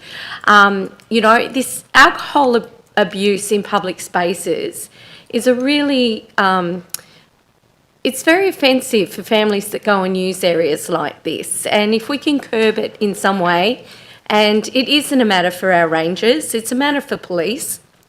And if we have clear boundaries for where people can enjoy the odd drink in a park with a celebration, that's great. But if it becomes a behaviour, it basically spoils it for many others. So I'm really happy that this is being supported because what this does in turn, it supports Mr Plummer. He took the time as a community member to come into chamber and give a very detailed presentation on not only his experience but the experience of the residents in that area. So with that, I'll put the motion to the vote then. All those in favour? Thank you. I see none against. I'll declare that carried. Thank you, councillors. We'll move on to item number 11.04, the Murrum-Balboo Group, the Aboriginal Advisory Group. I'm happy to move this. We want seconder. Seconded by Councillor Interman. Thank you. I'm just going to say to this, it's a real shame that this didn't get off the ground. It wasn't from lack of trying, and I have to say that the quorums weren't met for whatever reason, and it really didn't go anywhere. The wheels spun on it. The intent was there. The intent was good, but the wheels spun, and again, it's a use of resource, it's a use of our director's time and her staff, and it is a shame, but we will engage with all the other Aboriginal organisations, and we have, you know, really good, through your staff, really good relationships with these organisations. So I think it's probably the most appropriate way to go forward. So, Councillor Interman. Thanks, Madam Mayor. Yes, I support it. I echo what you've said. And I would just like to say that I'm so glad that we went back and actually asked them directly for their feedback. We didn't get a lot of feedback, but nevertheless, we gave that opportunity. And I think that's such an important part of consultation and engagement, that we be respectful in our toing and froing of conversations and not make decisions in isolation from the affected people. So yes, let's go forward with engagement through these other agencies. Thank you. Any other discussion, Councillor Edwards? Yeah, just speaking in support of this, although it is disappointing to me. I was very excited to come on council and see this advisory body was there, and I was keenly tried to join in on meetings, but unfortunately, yeah, the story was a quorum wasn't achieved on many occasions. It is a shame, especially when, you know, the whole nation's having the debate about voices, and that's at all levels, you know, local and regional voices as well. So yeah, as much as it's a shame, I do believe it acknowledges, like, overall what the feedback is, but was that the better approach was to keep working through these current channels. But I do thank Councillor Interman for her amendment, which sees that point 4 from last month's meeting means we will actually get some information fed back to council through the community inclusion updates as to how, you know, what we need to hear the voices, we need to hear the input. So I'm very much looking forward to those reports and making sure we've got our ears open.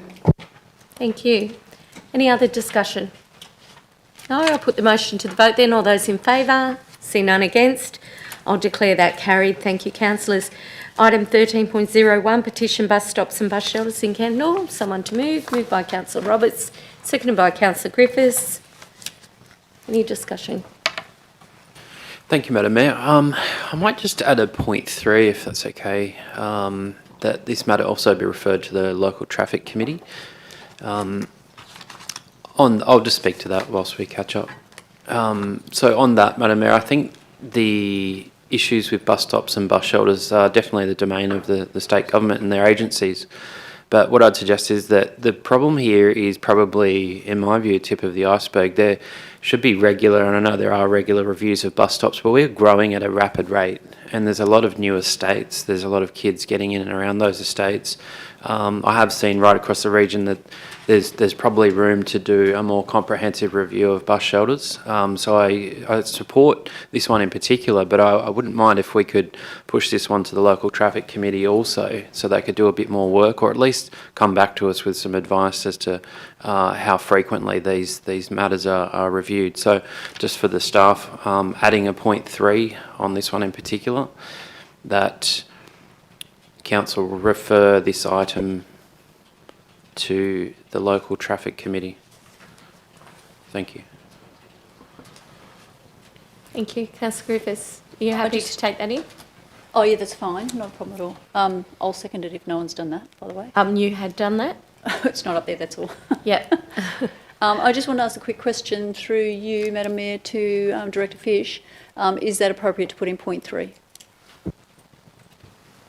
Yeah, through you, Madam CEO. I guess it's council's prerogative as to what they put in that point 3.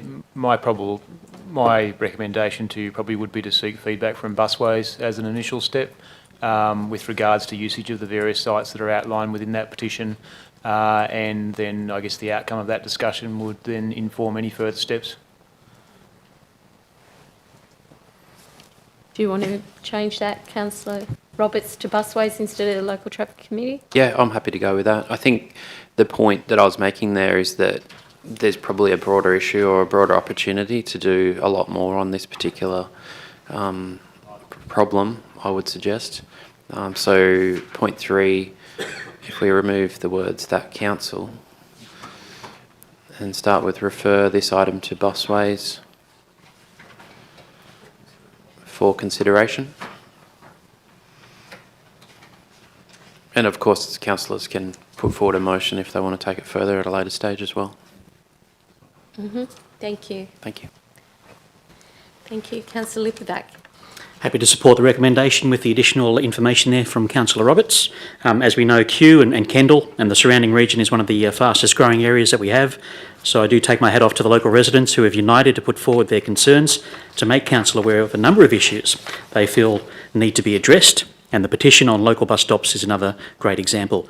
Bridget Mitchell has been the driving force to make improvements to the Kendall Township for some time, and they have had a bit of success with various projects, and that's with the assistance of local and state government support.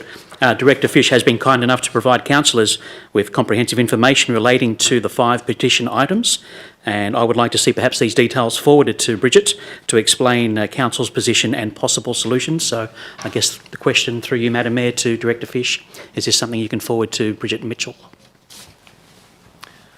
Through you, Madam CEO, I probably would initially just acknowledge the petition per what's in the current motion that's moved there, and then once we have that advice from Busways, we can provide a more comprehensive response rather than foreshadow something that may be incorrect following the discussions with Busways. Good. Excellent. Any other discussion? Right of reply? Put the motion to the vote. All those in favour? See none against. I'll declare that carried. Thank you, councillors. So we'll move on now to a notice of motion by myself for the Port Macquarie Southern Breakwall project, and it is that council requests the Chief Executive Officer to urgently write to the New South Wales Minister for Transport, the Honourable Joe Haylen MP, to request the following in relation to the Port Macquarie Southern Breakwall project. 1, that consultation be undertaken with council and the community regarding the revised design and exact nature of the proposed amended works, and 2, that reconsideration of the construction timing for the works program be during autumn to winter so as to minimise disruption and impact on the significant area of Port Macquarie and the local economy during the busy summer and Christmas period prior to calling for tenders for the revised project. Do I have a seconder? Seconded by Councillor Roberts, thank you. Brought this to council because off the back of the Minister's media statements in relation to the Southern Breakwall, and we all know that this has been a very divisive project for our community. In saying that, any work that and however this looks now, this project, whatever this looks like, obviously the Minister has acknowledged that $5 million is not going to be enough to undertake the works as it was, the vision was, and that they're going to do a redesign and, in her words, to get it right. And we all want it to be right. The only problem is that they are talking about the 4th quarter, which really concerns me because that is our Christmas trade. It's our Christmas holiday. Imagine being in that beautiful caravan park with work being undertaken, and imagine our community and our visitors not being able to utilise the breakwall, and imagine Town Beach car park down the other end where the new I want to call it the auditorium, the amphitheatre, where the new amphitheatre is, and it can't be used. And that's just recently been delivered to the community. And imagine the kids not being able to use the playground, the skate park, and the operator of the cafe not being able to do business. And that is what I imagine if this work goes ahead in that 4th quarter. So I think it is important that we reach out to the Minister and just bring to her attention that, you know, the disruption to our local economy is real in that part of the year that they are suggesting. So, thank you. Any other discussion? Councillor Roberts, anybody? No, good idea. Councillor Edwards? I just had a question, Madam Mayor, through you to staff. The wording on this in point 1 says that consultation be undertaken with council and the community. Can you confirm the consultation that happened previously? Did that involve council and the community as separate things? Did council have an input into that? Through you, Madam CEO, Council, the staff had actually had engagement with the project group for about 2 years before the actual project went to consultation. So we have been kept abreast of what was going and what was proposed.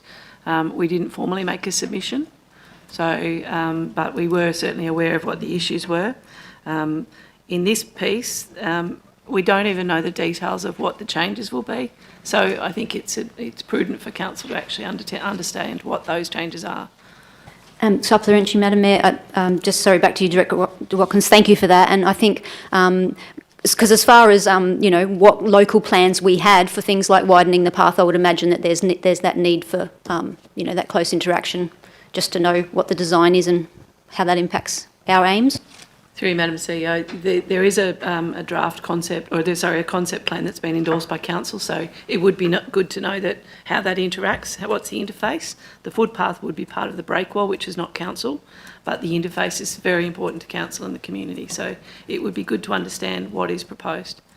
And at this stage, we've got verbal indication that they are looking, and in the media release, that they are looking to make changes. The details of those changes we haven't been provided in writing yet. Okay, thank you.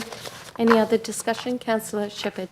Yes, look, those comments and those answers, from Director Watkins are instructive and helpful, but I have significant concerns about this engagement as well. It was really notable to me that the community was actually included in the comments, that the intent is for, based on the media commentary, for Transport for New South Wales to engage with the community. The only party that was excluded was us. And so the reason I'm raising that is because I think while absolutely I would expect to be engaged with typically, unfortunately, I think they've probably got good reason to not want to engage with us. That some of the statements that have been made have certainly caused unrest in the relationship. And so I think we need to accept that if we're going to be engaging with them, there needs to be commitment to the resolutions of Council and how we communicate, and that includes all parties that we're communicating with in the process. So, and that includes understanding the impact of things that we say on whether people would even want to tender for work at all.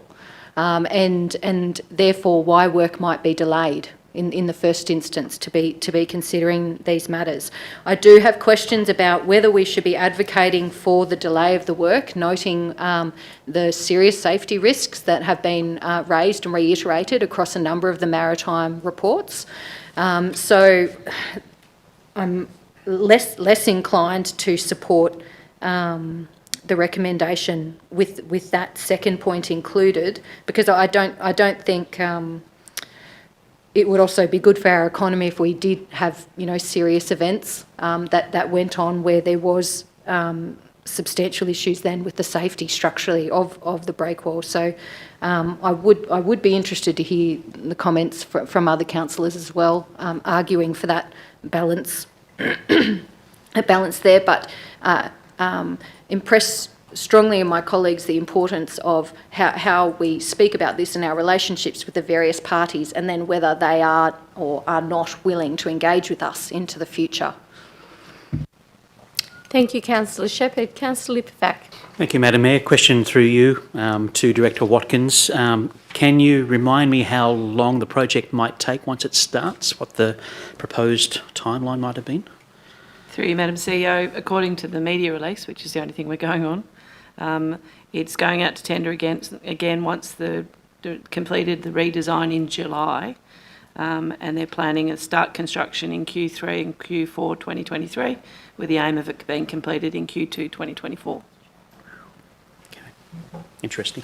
Supplementary question, please, Madam Mayor, to Director Watkins. Over the years, in relation to this matter, has there not been good communication between the state government and yourself in council in relation to work they've done or changes they want to make?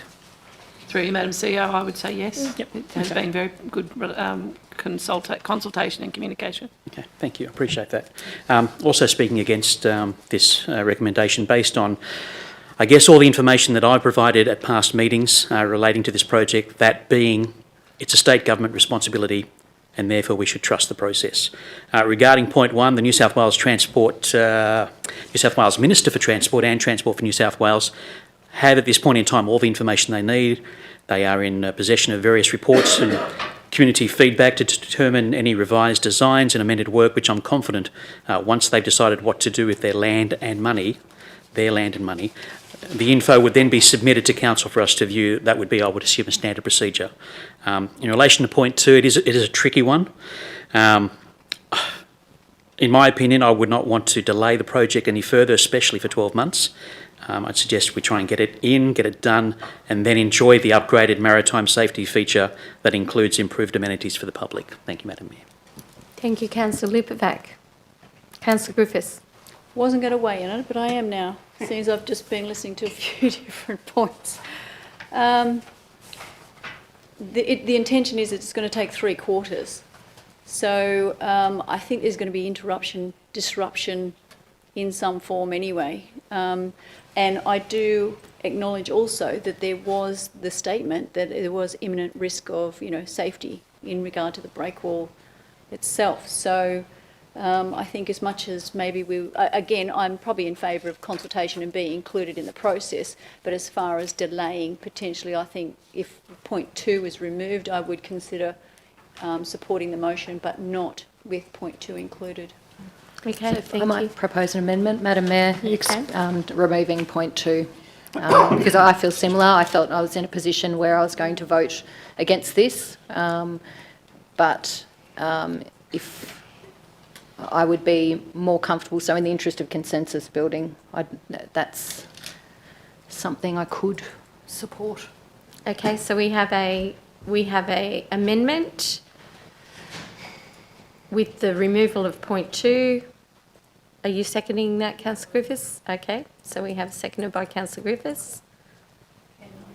Speak to it just quickly as well. What I can say though is point 1 essentially says consultation. If we're at the table, we can make those suggestions anyway, or that that they do time it better if they can, or is there a way to expedite the works, or we can ask for that if we're included in the consultation process. Just as an example, not that we'd have 1 point, we'd have multiple points that we could actually request or discuss in that process.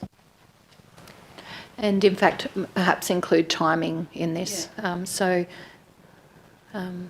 When you have that, Tanya, could we go down to where it says regarding the revised design and exact nature and timing? So insert and timing of the proposed amended works.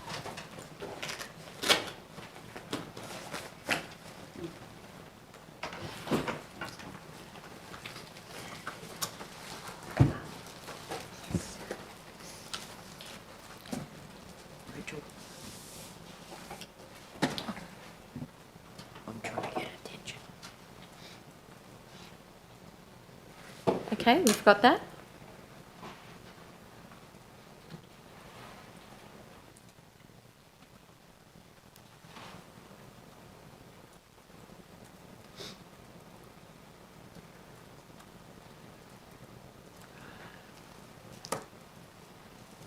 I think, Councillor Roberts, I'm inclined to take that in, because if that gets up, I'm going to vote for it anyway. So, yeah. Yep, you're happy to do that? Okay, good. Alrighty. Question, please. Thank you, Councillor Interman. Thank you. I think that perhaps we're heading down a better path here. However, I'm wondering if we staff can make an approach to Transport for New South Wales or the relevant first agency, just to remind them of the potential impact on the local community, and just have a discussion with them to alert them to the timing matter. Because look, I hear if it's really damaged, it needs to be done. But by the same token, we want to try and avoid in the busy period. So maybe we could get something again. Conversations really help, and so if you could undertake to take that up, that would be good. Thank you. Yes. I just have a question for you, Director Watkins. Conversations do really help, but you've been asking the question and they just haven't come back, which, the only assumption I can make is when you haven't got anything to say, you don't say anything. But sometimes it would just be good to know there's nothing to tell you just yet. But I agree with you, Councillor Interman. This is why I brought this here, because this is going to have a great impact, and there is some conjecture about safety. There is another report that the new government of the day has from an expert that wrote the coastal management plan for the previous governments, and he actually disputes that level of safety. So we'll park that one there. But absolutely this is going to impact, at the most beautiful time of the year, our community and greatly impact them. Last thing, there's many things we don't want more, but nevertheless, those were... Yeah. So back to, I guess, my long-winded question just then, with a statement in the middle of it. Through Madam CEO. You've just been demoted, Madam CEO, to CFO. I was still trying to figure out what the question was, I'm afraid, Madam Mayor. My apologies. I guess, sorry. And that was my fault because I went down a rabbit hole without bringing rabbit back up. But the question is that there has been, you have reached out to the new government and they haven't had anything to come back to us with. Through you, Madam CEO, that is correct. We have written on several occasions requesting information, and the Council has resolved to request that information. We have not had a formal response. As late as yesterday afternoon, we did receive a phone call from Transport for New South Wales, the project team, indicating there were changes and they were happy to talk to us. So I think that the door's open, so we can have those conversations. Great. Okay. Thank you. Any further discussion, Councillor Edwards? Yes, I'd just like to speak in support of this, Madam Mayor, because I can't see any reason not to when the invitation seems to be there. If the media statement's saying that, I think we were, for some time now, we were asking for more information, asking for more, just for more. There were some discrepancies with some of the wording along the way, and I think if a new government and a new minister is wanting to take fresh eyes to this anyway, let's just make the most of that. Agree. Thank you. All right. If there's no further discussions, I'll put the motion to the vote then. All those in favour? I see none against. I'll declare that carried. Thank you. We'll move on to 1303.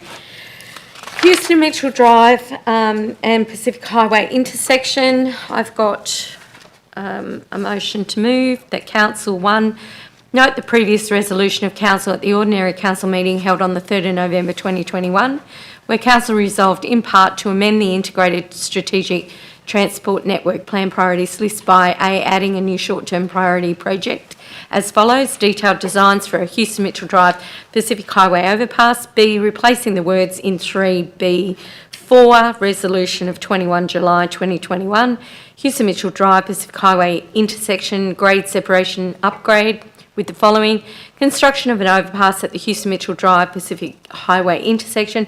To note that between 2018 and 2021, there has been 1 fatality, 6 serious injuries and 3 moderate injuries recorded, while in 2023 another fatality and at least 1 serious injury has been sustained.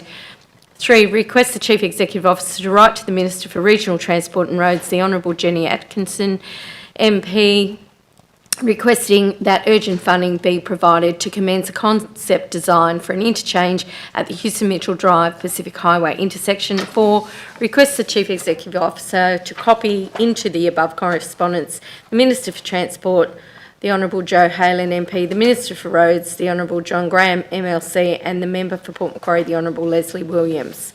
Do I have a seconder? Seconded by Councillor Roberts. Thank you very much. All right. This is a big issue for our community. We had someone in here on Tuesday representing Botting Hills Progress Association, and we've seen loss of life on this intersection, and we can't wait another 10 years because there'll be more lives lost in that respect. There is a public meeting. We were informed on Tuesday night there is a public meeting of community members, and there will be a commencement of a petition with the view to seek out 10,000 signatures, and I'll certainly be adding my own signature to that petition when it's up and running. It was great to have the Minister here because not only did she meet and hear our advocacy on behalf of our community, she went out and she spoke to community and she went to the site. So that's just fantastic. As a new minister to go and do that, you know, I really respect that. I think it is important that the other ministers in the government that identify with roads are also aware of how important this is to our community, and of course copy in the member for Port Macquarie. So, you know, I respect that this has been an ongoing matter of importance for the Bonny Hills Progress Association, and I congratulate them on what they're doing in that space. But I think as a council, it's imperative that we continue the pressure on the government, and now this government of the day, to ensure that people that use that intersection, whether they be residents of our local government area or people just travelling through it, are as safe as they can be. And the only thing that's going to improve this section, because we've already seen 1.9, maybe $2 million spent in this area for a short-term solution, it hasn't worked. I'm not saying it hasn't improved things, but it hasn't worked, and we've seen that through the continuation of fatalities and injuries. So I ask that this be supported by councillors. Thank you. Councillor Griffiths. I'd just like to ask a question of you. Given that we actually did have a meeting with the Minister, I think this is an ideal opportunity, given that we're writing to them now, to incorporate in point 3. I just wanted to say that we note the high priorities of our LGA of those intersections on the Oxley Highway, which is King Creek, Wrights Road, Lake Road and the Pacific Highway as in the donut. If we could actually just put that as part of point 3 to note that. It's just a means of formally, I suppose, identifying to the Minister that is, they are our priorities that we have discussed, and officially put that through. I like where you're going with that, but I really don't want to dilute Houston Mitchell Drive. I don't think it does, simply because you're saying request urgent funding to be provided to Houston Mitchell Drive. This is simply note the high priorities. So we're not... I'll ask councillors what they think about that. I really do want to focus on this because of the fatalities. We haven't had fatalities in those other areas like we've had here. We have had no fatalities at King Creek. How about I propose the amendment and we can discuss the amendment and then come back to it? Well, I want to ask the question of the councillors first, because you may not need to do the amendment. I just want to ask councillors. Thank you, Madam Mayor. So I have questions that touch on some of the matters that were raised here. So a part of what would inform my answer to your question, or councillors, would be with a question to Director Fish, if possible. Oh, okay. We're going to get that answer now. Okay. Through you, Madam Mayor, Director Fish, if you want to say what you said to me. Yeah, through Madam CEO. Following the meeting we had with the Minister last Friday, we are drafting a letter at the moment with respect to all the matters that were raised within that forum, which will include obviously each of the locations along the Oxley Highway, and obviously this location as well. If this is resolved, we would obviously be writing separately on the matter related to Houston Mitchell Drive, but we are already taking up those matters that were raised in that meeting last week to ensure that's formalised. Thank you, Director Fish. Can I just add to that question just quickly? Does that mean that if Council does this officially, it makes no difference whatsoever? I would think so, yeah. Thank you. And a further question through you, Madam Mayor, to Director Fish. Yes. My question is about whether this has any implications in relation to the integrated transport planning we're doing anyway, and whether this resolution would change the prioritisation in your view. I wouldn't expect this resolution would have any, I guess, bearing in terms of the integrated transport plan. We would certainly be seeking for its inclusion within that. Thank you. Okay, so where did we land, councillors? Councillor Edwards? Yep. Madam Mayor, I have some more questions to help determine my view here. Through you, Madam Mayor, can I just confirm what Director Fish said? Was it a letter to the Minister or to Transport for New South Wales? Through you, Madam CEO, we will be writing a letter to the Minister that we met last Friday, Jenny Aitchison. Yep. Okay.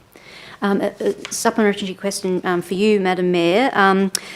Thank you for the detail in this. It made it a bit easier to follow to and look back at the resolution from July 21, Council. And I note that your Part B, point 1, Part B, clearly shows that we're replacing the words for 3B4. So that was what I was appreciating, that you went right to the actual item where you can find it.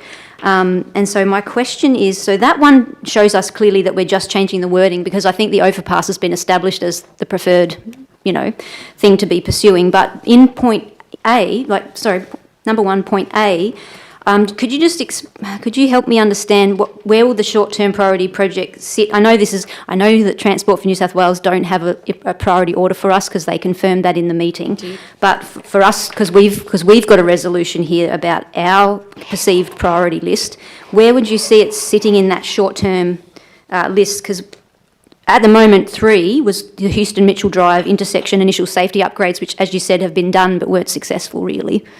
So where would you see that? Is this going to take number 1, Part A here?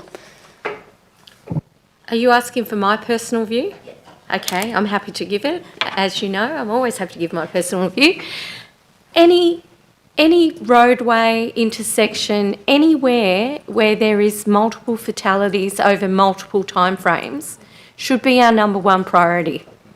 It has to be, especially when people are travelling at 110 kilometres an hour over a blind crest while people are exiting at a stop still across 2 lanes of a highway and having to negotiate a seagull that somebody may be turning right into. So I know that's a long answer, number 1. So I'll just speak to this then. Happy to go down this path, and hearing that Transport for New South Wales don't really have an understanding of priorities or an order from us. But I suppose I asked that question, Madam Mayor, so that maybe you could strengthen this, if that's what you were intending, is that it becomes number 1 in the short-term priority to pursue that design work, noting that the short to medium term it's getting slotted in at the same place. But design works take time. We know that. So. Getting on with that sooner rather than later. And I would just like to add that I'd be really keen to see Transport for New South Wales be able to explore potential designs that might even include, some wildlife corridor, some kind of overpass for our koalas to link between Queens Lake and the forest across the highway, because when you head north, all the other LGAs have these overpasses, these forested overpasses. And I think, if they could in any way combine that and use koala strategy funding, New South Wales koala strategy funding, that would be a great outcome. Sure. Thank you very much. Any other discussion? Yeah, just quickly. Generally, yes, the state government normally takes charge fairly quickly when you actually have, deaths in a particular location. So I do find it a little bit unusual that they haven't actually taken some action on this. I think really what is happening here, and again, I might just put a question to Director Fish, is that what they haven't done is they haven't actually taken out the safety risk, which is the line of sight. So with that recent works they've done, they've actually extended the bay, but they haven't taken off the curve. So included in your letter or anything you've written recently, is there a suggestion as well that potentially while they're doing design or anything else, that we actually have some, again, immediate works that improve that line of sight? Through you, Madam CEO, certainly within that letter we're, outlining all the issues that we raised with the Minister last week. We've been certainly mentioned around potential short and longer term solutions within that. My understanding is that Transport for New South Wales are looking at the site and certainly are looking at in that lens, in that what can be done in the shorter term and versus what other longer term options may exist as well. Okay, thank you. Any other discussion on this? I'm not going to have a right of reply. We're all on the same page, which is great. I'll put the motion to the vote. All those in favour? Thank you. And noting Councillor Shepherd's out, so I see none against, I'll declare that carried. All right, we'll move on now to item 13.04. We've got a DA. Thank you, Madam Mayor. I'll move the staff recommendation. If I can get a seconder, I'll speak to it. Thank you. Have a seconder. Councillor Griffiths. Councillor Griffiths, thank you. I personally don't like letting these go through in the block. They've come from DAP and they need our decision. With reluctance, I support this based on the reason. So it is exceeding the height of buildings development standard by 2.23 metres, which is a lot, a 12.7% variation in the standard. Noting that the height variation is largely a result of flood-related development controls that apply to the site. So I recommend this to my colleagues for adoption for that reason, but I have then a question to staff. Thank you. Would you like to ask a question? Thank you. Through you to Director Watkins, right down the bottom of page 792, after it just says what I've just said, it says Council has the option of more broadly reviewing the LEP height controls applicable to the precinct to ensure that the high-density residential development is achievable in a manner that's consistent with Council's flood policy. What are we intending to do going forward on this? Through you, Madam CEO, it is one of the items that we would incorporate into the next review of the development control plan, and then that would feed into the LEP as well, just with the work that we're doing character-wise and heights. It's a broader body of work, particularly across the more urban area of Port Macquarie, with some of the height controls that apply. Thank you. Okay. Any other discussion with this? I'm happy to move this along if somebody would like to. No? Right of reply? No? Let's get it done. All those in favour? See none against, declare that one carried. Thank you. Item 1306, so I'll just move Sorry? I'd like to second that. Thank you. I'll happily take that on. So Council, 1, note the information presented in the Coolumbung Creek Flying Fox Camp Management Plan Update Report. 2, request the Chief Executive Officer to write to all directly affected residents advising of the following. A, Council's actions to date in respect to the Coolumbung Creek Flying Fox Camp Management. B, the legislation protecting flying foxes and their habitat. And C, the legislative restrictions on the removal of vegetation to create an increased buffer between residents and the flying fox camp in this location. So thank you for seconding, Councillor Intiman. I've brought this additional point because I think we just need to do a little bit more than just noting the report this time around. And I say that because, look, this has been something that I have been advocating on behalf of community for years now. And we have tried a lot of things in this space, and the sprinklers were one of them, and we've also had almost like a compensation plan for those who have been affected. And look, the thing is, flying foxes are protected, and don't we know it, especially when they're in bridges, Madam CEO. But flying foxes, they're protected, and the thing is, the legislation clearly maps that out, and because of the vegetation and the type of it, coastal wetland vegetation, we cannot increase the buffer anymore. And the thing is, we need to make this clear to the residents of the actions to date, but also reinforce those other B and C points. And I guess it's the due diligence, isn't it? You buy if you're going to buy in an area, it is really important that you have a look at what your surroundings are. So for those people who are living around and in amongst an established flying fox camp, it's really important that, you know, if people are going to buy their houses, if they're up for sale, that they do their due diligence. So I think council has really come to the end of the road here, Director Watkins, as far as whatever. I just don't see that there's any more avenues available to council in this respect. And for that reason, I think we do need to write to our community and just let them know exactly how it stands, how it lies.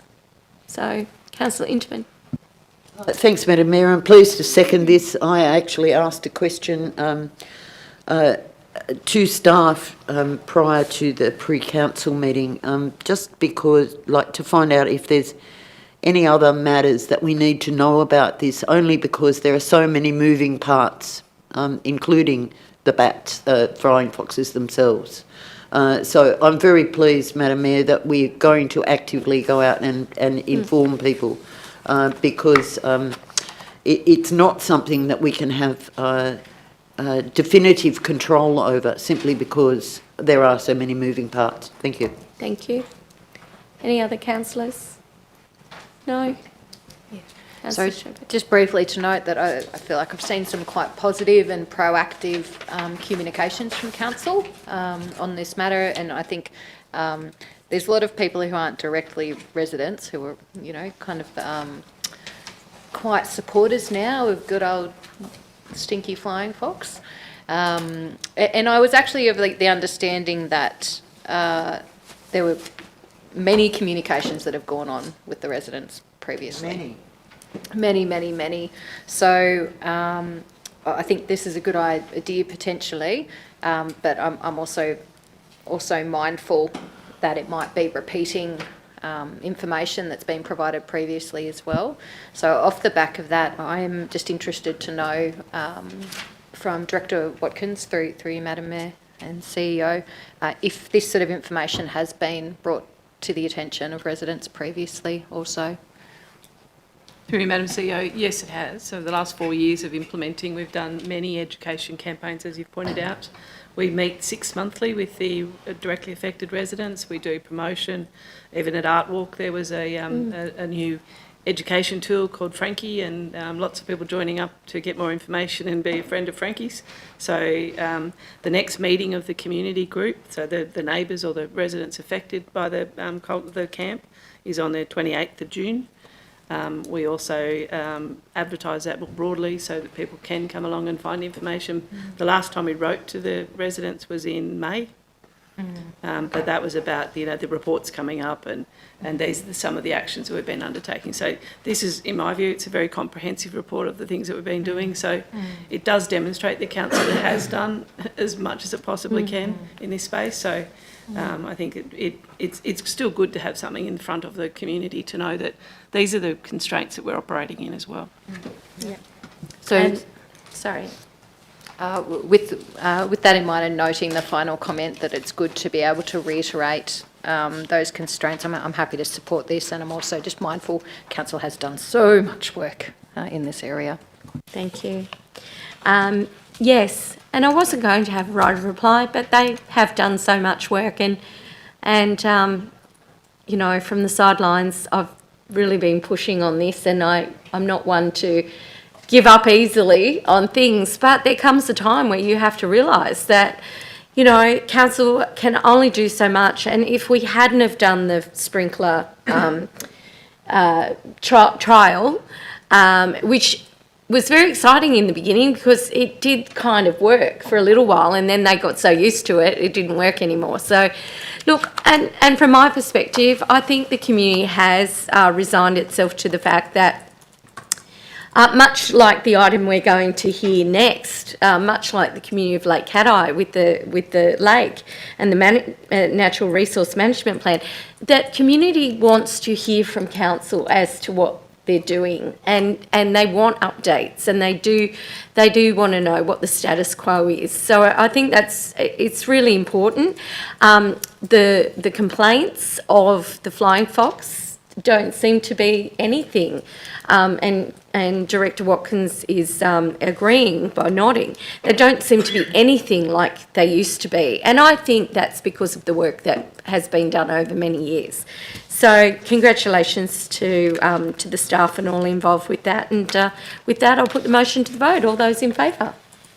See none against, I'll declare that carried. And we'll move on now to our last item before we go into confidential, item 1307, Lake Cat Natural Resource Management Monthly Update Report.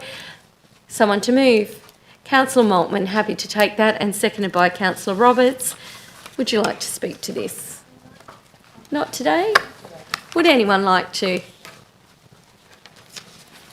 Well, I would like to speak to this and say, Kate, thank you so much for being here with us as an interested party to this report, and I certainly hope that the fact that we've remained committed to the community to keeping the report going is of use to you and all those people who are interested in that wonderful lake system.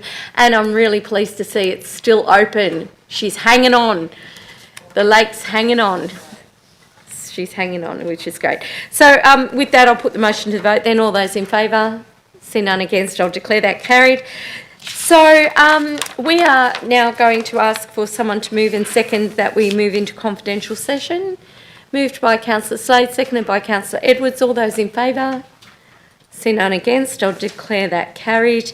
So what that means to those of you that are with us online still, thank you for doing so, but we are going to leave you now, and we are going to ask Kate, who is the only one here with us right at this moment, to leave us as well and maybe go home and have a hot drink. And we will move into confidential, and we will come back at the end of that. If you wish to still be with us, you'll hear the outcome of the confidential session. If not, if you leave us tonight, I wish you good night. Thank you.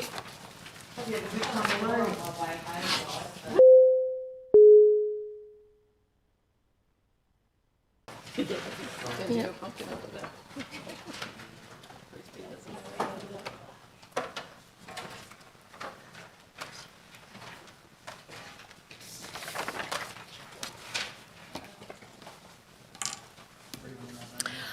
Well, okay, and welcome back anyone that has joined us back on YouTube as we are live streaming again. So through you, Madam CEO, I'll ask that the Group Manager for Governance will now read the meeting outcomes of the items that we discussed, being items 1401 and 1402, and including those resolutions and any conflicts of interest. Thank you, Michael. Thank you, Madam Mayor. With regard to item 14.01, strategic procurement for essential facility management cleaning services, Council resolved 1, that Council, in accordance with section 55(3)(I) of the Local Government Act 1993, due to extenuating circumstances as detailed in the report, will not invite tenders to allow for the implementation of a phased approach to essential facility management services. 2, request the Chief Executive Officer entered into negotiations with an additional current services provider detailed in the report with a view to entering into a contract for the essential facility management services until the successful completion of a subsequent tendering activity. 3, note that the Chief Executive Officer, under existing delegations to the General Manager, may award contracts for the essential facility management services and present a further report to a future meeting of Council after contract award for Council's information. And 4, maintain the confidentiality of the documents in consideration in respect to this report. That item was carried unanimously. With regard to item 14.02, strategic land purchase for future infrastructure provision, Council resolved 1, that Council purchase the land as described as follows: pay the amount of $2,650,000 excluding GST to the owner of Lot 1 in DP 250402 and Lot 2 in DP 234501, M&HJ Webb Proprietary Limited, for the acquisition of Lot 1 in DP 250402 and Lot 2 in DP 234501.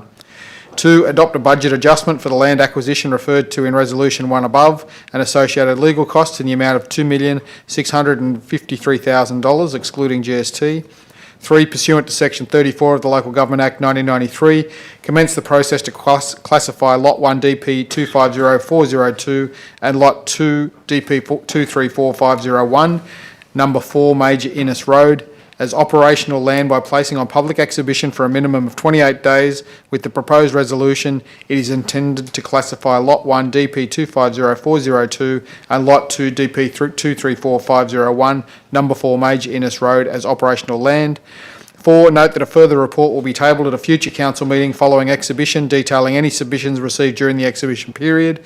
And 5, maintain the confidentiality of the documents and consideration in respect of this report. This item was also carried unanimously. Thank you, Madam Mayor.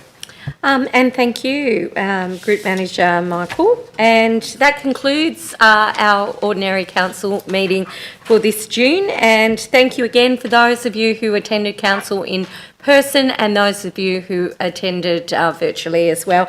I now declare the meeting closed at 7:21 p.m. and wish you all a very good night. Thank you.